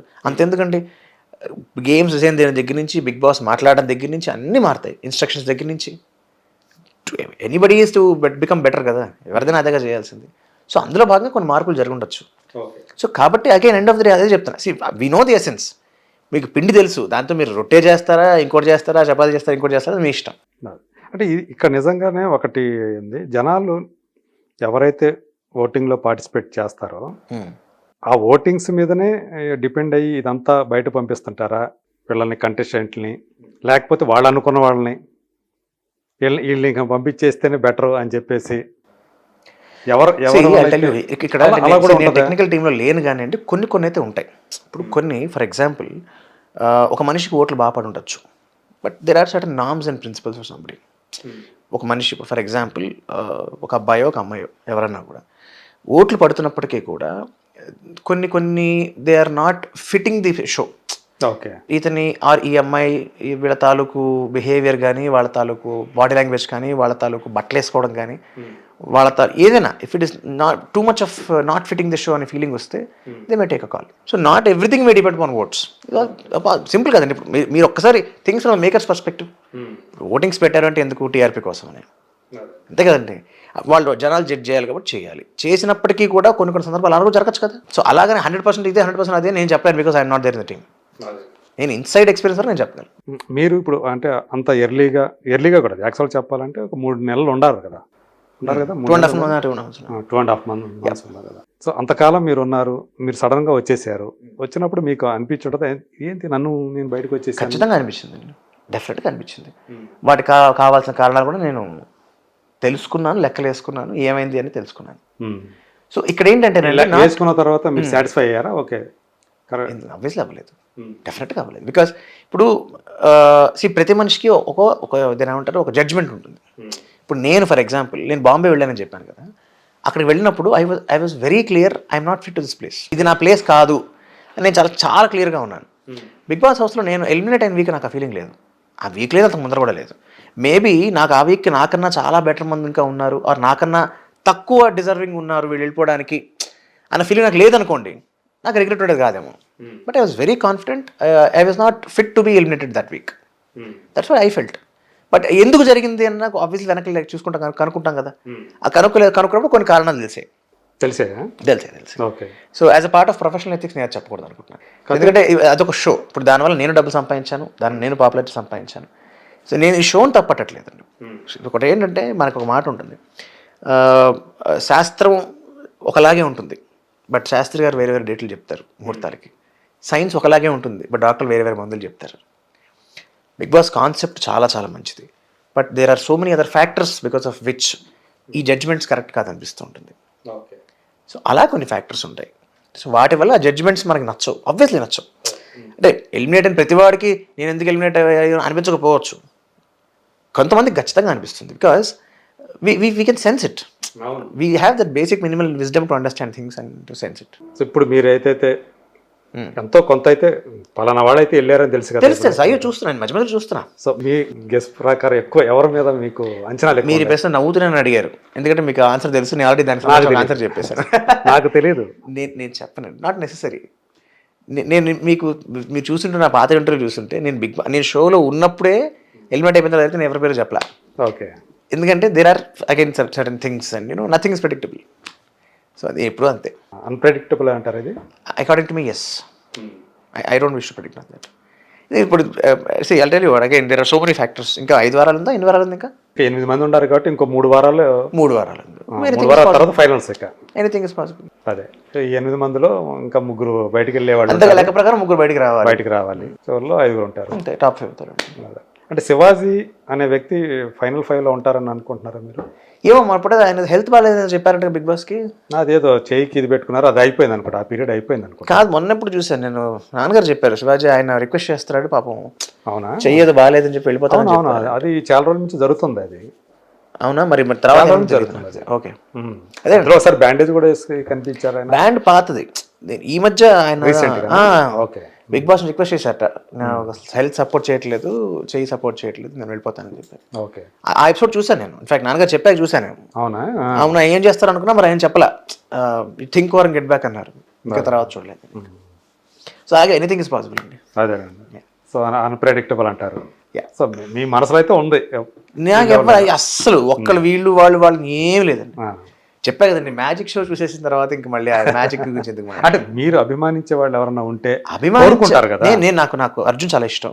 శివాజీ గారు నాకు డైరెక్ట్గా పరిచయం లేదు, కానీ యాజ్ అన్ ఆర్టిస్ట్గా నాకు ఆయన చాలా ఇష్టం. ప్రియాంక నాకు ఇష్టం, అమ్మాయి పర్ఫార్మెన్స్, నాకు మౌనరాగం నేను చూసి చాలా అందులో అమ్మాయి మ్యూట్ చాలా బాగా చేసింది. నేను ఇన్ఫాక్ట్ అమ్మాయి బిగ్ బాస్కి వెళ్ళక ముందర మా లాస్ట్ సీజన్ కంటెస్టెంట్ కీర్తి ఎంగేజ్మెంట్ జరిగింది, అక్కడ కలిసాను అమ్మాయిని. నాకు తెలియదు అమ్మాయి వెళ్తుందని. నేను ఇంకోటి కూడా చేయలేదు, ఎవరో వెళ్తున్నారు ఈసారి అనుకోకుండా. నేను కలిసిన తర్వాత చూశాను, తెలిసింది ఓ ఈ అమ్మాయి వెళ్ళిందా, మనం కలిసాం కదా మనం లాస్ట్ టైం అని చెప్పి. అమ్మాయి కూడా నాకేం చెప్పలేదు నేను వెళ్తున్నాను. సో కలిసినప్పుడు చెప్పా, ఐ లైక్ యువర్ పర్ఫార్మెన్స్ అండి, వెరీ వెరీ నై ఫైన్ పర్ఫార్మెన్స్, మీ యాక్టింగ్ నేను చూసి చాలా ఇంప్రెస్ అయ్యాను నా అమ్మాయికి చెప్పాను అప్పుడు నేను. సో అలా అమ్మాయి ఇష్టం, అలా అమ్మాయి మీద అభిమానం ఉంది. అర్జున్ అయితే నాకు డైరెక్ట్గా నా జిమ్ మేటే. ఓకే, బాగానే తెలుసు. ఓకే. సో తప్ప ఇంకెవరెవరు ఉన్నారు? అమర్దీప్ ఉన్నాడు. అమర్దీప్ కూడా తెలుసు, బట్ అంత ఎక్కువ తెలియదు. తెలుసు. ప్రియాంక అసలు తెలియదు, ఒకసారి కలిసాను అంతే. అర్జున్ ఉన్న వాళ్ళు బాగా తెలుసు నాకు. ఇదైతే ఓకే. ఇక ఇంతవరకు అయితే Done. మీ ఫ్యామిలీ గురించి, మీకు ఒక పాప బాబా? ఇద్దరు పాపలు. ఇద్దరు పాపలు. అన్నయ్యకి ఒక బాబా? బాబు. ఓకే, అది ఓకే. సో ఫస్ట్ ఒక పాప అయితే నాకు తెలుసు, అప్పుడు మేము న్యూస్లో కూడా మేమే దాన్ని పెట్టింది అనమాట, అందు గురించి నాకు గుర్తుంది. Okay okay. వాళ్ళ ఆదిత్యకు పాప పుట్టింది అని చెప్పేసి. Oh. చంటిగాడికి చంటి పాప. పన్నెండు పాప పుట్టింది చంటిగాడికి అని. Nice nice. సో అప్పుడు మీ మిస్సెస్ కూడా మీరు అక్కడ ఉన్నప్పుడు, బిగ్ బాస్లో ఉన్నప్పుడు తన ఇంటర్వ్యూలు ఇచ్చారు కదా? అవును. నాకు తెలియదుగా ఎవరేం చేస్తున్నారు బయట. అదే తెలియదు, నాకు తెలియదు. బయటకు వచ్చిన తర్వాత ఆమె చూసారా? ఆమె ఇచ్చిన ఇంటర్వ్యూ చూసి చూడండి, చూసా. అంతా ఓకేనా మీకు? ఆమె చెప్పిన దాంట్లో అంతా కూడా అంతా ఎక్కడ ఏది ఇది ఎందుకు చెప్పారు అంటే అనిపించింది? ఎందుకు చెప్పారు అందుకు చెప్పారు. I know what she is. అదే end of the day wife. తను వైజాగ్. వైజాగ్, అవును. మానస్ అనే ఏదో అనుకుంటా కదా. మానసలక్ష్మి. మానసలక్ష్మి. సో ఇప్పుడు మీ అన్నదమ్ములు, మీ ఫ్యామిలీలు ఇప్పుడు అంతా ఒక చోటకు వచ్చారు మళ్ళీ. హ్యాపీగా ఉంటారు అంతా? Absolutely. By God's grace, everything is fine. So మంచి సహధర్మచారిని అనుకోవచ్చా మానస గారిని? Definitely, she's wonderful. అంటే ఒక సపోర్ట్ సిస్టమ్ లాగా. yes, especially for people like me, where అంటే సినిమా ఇండస్ట్రీ లాంటి ఇండస్ట్రీలో ఉన్న వాళ్ళకి కొంచెం అన్సర్టనిటీస్ ఎక్కువ ఉంటాయి. అవును. అఫ్ కోర్స్ దానికి నేను బ్యాలెన్స్ చేయడానికి రకాలుగా ట్రై చేస్తున్నప్పటికీ కూడా అవి అర్థం చేసుకుంటూ సపోర్ట్ చేస్తూ ఉండగలగడం అంత ఆషామాషి విషయం కాదు. సో అదేదో సామెత ఉంటుంది కదా, అందరు అమ్మలు గొప్పవాళ్లే, బట్ మా అమ్మ చాలా గొప్పది, ఇంకా ఎక్కువ గొప్పదండి. అలాగే అందరు భార్యలు గొప్పవాళ్లే, నా దృష్టిలో మా భార్య చాలా గొప్పది.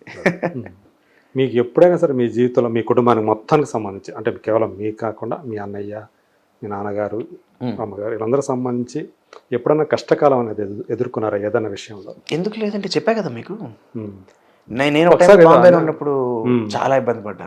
Sir, we are just like anybody. మేమే we are not born with golden spoon. ఆ గోల్డెన్ స్పూన్ పుట్టిన వాళ్ళు కష్టాలు జరుగుతుంటారు. మీ బడమా ఖచ్చితంగా అందరి లైఫ్లో అప్స్ అండ్ డౌన్స్ ఉంటాయి. ఒక్కొక్కసారి వేషాలు సరిగ్గా రావట్లేదు అని బాధపడే సందర్భాలు ఉంటాయి, డబ్బులు రావట్లేదు అని బాధపడే సందర్భాలు ఉంటాయి, అయిష్టంగా కొన్ని పనులు చేయాల్సి వస్తున్న బాధపడే సందర్భాలు ఉంటాయి. ఒకటి ఆఫర్ వచ్చింది, ఇది చెయ్యాలి, చేయలేకపోతున్నాను, అది బాధ సందర్భాలు ఉంటాయి. ఒక వేషం నేను చేయాల్సింది, ఆ వేషం పోయేది ఇంకొకటి చేశారు, ఆ సినిమా బాగా హిట్ అయిపోయింది, అరే చేతులారా మిస్ అయిపోయింది అని బాధపడే సందర్భాలు ఉంటాయి. Just like anybody else's life.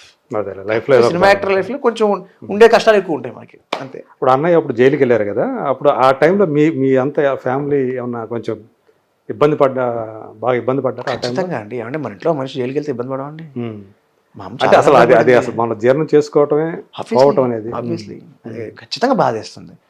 ఒక తల్లిగా అన్నయ్యకి బాధేస్తుంది, ఒక తమ్ముడుగా నాకు టెన్షన్. అది ఏంటి వీడు అసలు ఇక్కడ దాకా ఎందుకు వెళ్ళింది అసలు, ఏదో సరే ఇట్స్ ఆల్ పాస్ట్. అదే కారణంలో నేను వెళ్ళటం లేదు, అది కారణం అంటే. కానీ అప్పుడు మీ ఫ్యామిలీ ఎలా స్ట్రగుల్ అయింది, దాని నుంచి ఎలా బయటపడింది? బయటపడ్డ అంటే అన్న ఎక్కువ రోజులు లేకుండా బయటకు వచ్చేసారు కాబట్టి వెరీ క్విక్. అంటే దాని గురించి అని కాదు, బట్ ఆ మూమెంట్ ఇన్సిడెంట్ వాజ్ వెరీ. అసలు మామూలుగా మనం పోలీస్ స్టేషన్కి అడుగు పెడుతుంటేనే కొంతమందికి అసలు ఆ రోజు రాకూడదు అనుకుంటాం కదా, పోలీస్ స్టేషన్ అడుగు పెట్టాల్సిన అది అంటే మనం ఒక బాధితులాగా కూడా అడుగు పెట్టాల్సి రావచ్చు, అది కూడా వద్దనుకుంటాం మనం. అవును. సో అలాంటిది నేనే పోలీస్ స్టేషన్లో జరుగుతుంటాయి, నాకు గుర్తులేదు. సో అంటే అనుకుంటామండి, అన్నీ అనుకున్నట్టు జరగవు కదా. ఇప్పుడు నాకు ఒకరితో ఇష్యూ వచ్చిందండి, ఐ హ్యావ్ టు ఫైట్. నేను కోర్టులో కేసు వేసాను, దానికోసం నేను పోలీస్ స్టేషన్కి వెళ్ళాను, కోర్ట్స్కి వెళ్ళాను. ఏ విషయం అది? ఒక ల్యాండ్ ఇష్యూలో. Land issue. సో నేను ఆ లెక్క ఒకటేనండి, నాది కానిది నేను పట్టించుకోను, నాదైనది నేను వదలను. ఓకే, ఆ విషయంలో మాత్రం స్ట్రాంగ్గా ఉంటారు. దాంట్లో లేదా, నేను ఒకటే నమ్ముతాను, నేను చెప్పా కదండి, నేను if it is not mine I will not bother about it, but if it is mine I will never leave it.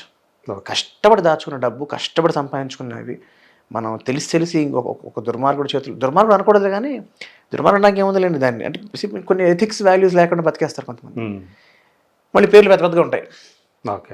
అది నేను అక్కడ నాకు ఐ డోంట్ బాదర్, నాకు అది ఎవరైనా ఐ డోంట్ కేర్. మొత్తం చెడ్డవాడే కదా అలాంటి పనులు చేసేవాళ్ళు, దుర్మార్గుడు అనొచ్చు, చెడ్డవాడు అనొచ్చు. అంటే దుర్మార్గుడు అనేది గుణానికి సంబంధించింది, నాట్ క్యారెక్టర్, గుణానికి సంబంధించింది కాదు, ఇది బుద్ధికి సంబంధించింది.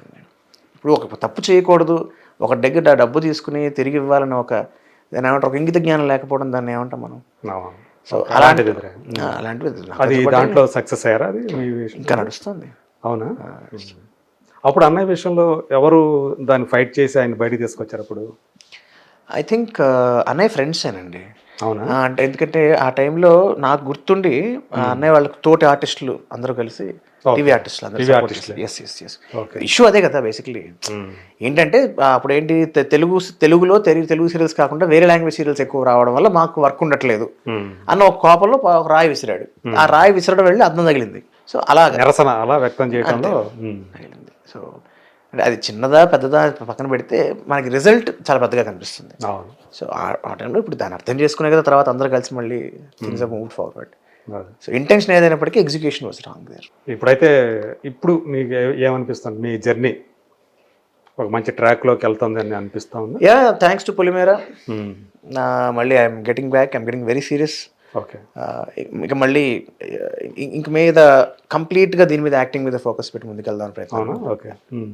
సో ఇంకా ఏమన్నా అంటే నడుస్తున్నాయి, డిస్కషన్ నడుస్తున్నాయి, ప్రాజెక్ట్స్ ఆల్రెడీ కూడా నడుస్తున్నాయి, షో ఒకటి నడుస్తుంది. సో ముందు మనకు కొత్తగా సైన్ చేసిన ఏమి లేవా? ఇంకా ఫైనల్ సైనింగ్ స్టేజ్ అయితే ఇంకా రాలేదు. ఓకే. సో ఇంకా మేకింగ్ స్టేజ్లో ఉన్నాయి. అంటే మీరు యాక్ట్ చేసినట్లు చివరిగా రిలీజ్ అయింది పొలిమేర 2నే. అవును, దాని తర్వాత రిలీజ్ అయింది. అవును, అదే కొత్తగా అయితే దాని తర్వాత అయితే ఇంకా కమిట్ అవ్వలేదు. సో ప్రజెంట్ షో అయితే ఒకటి ఉందా?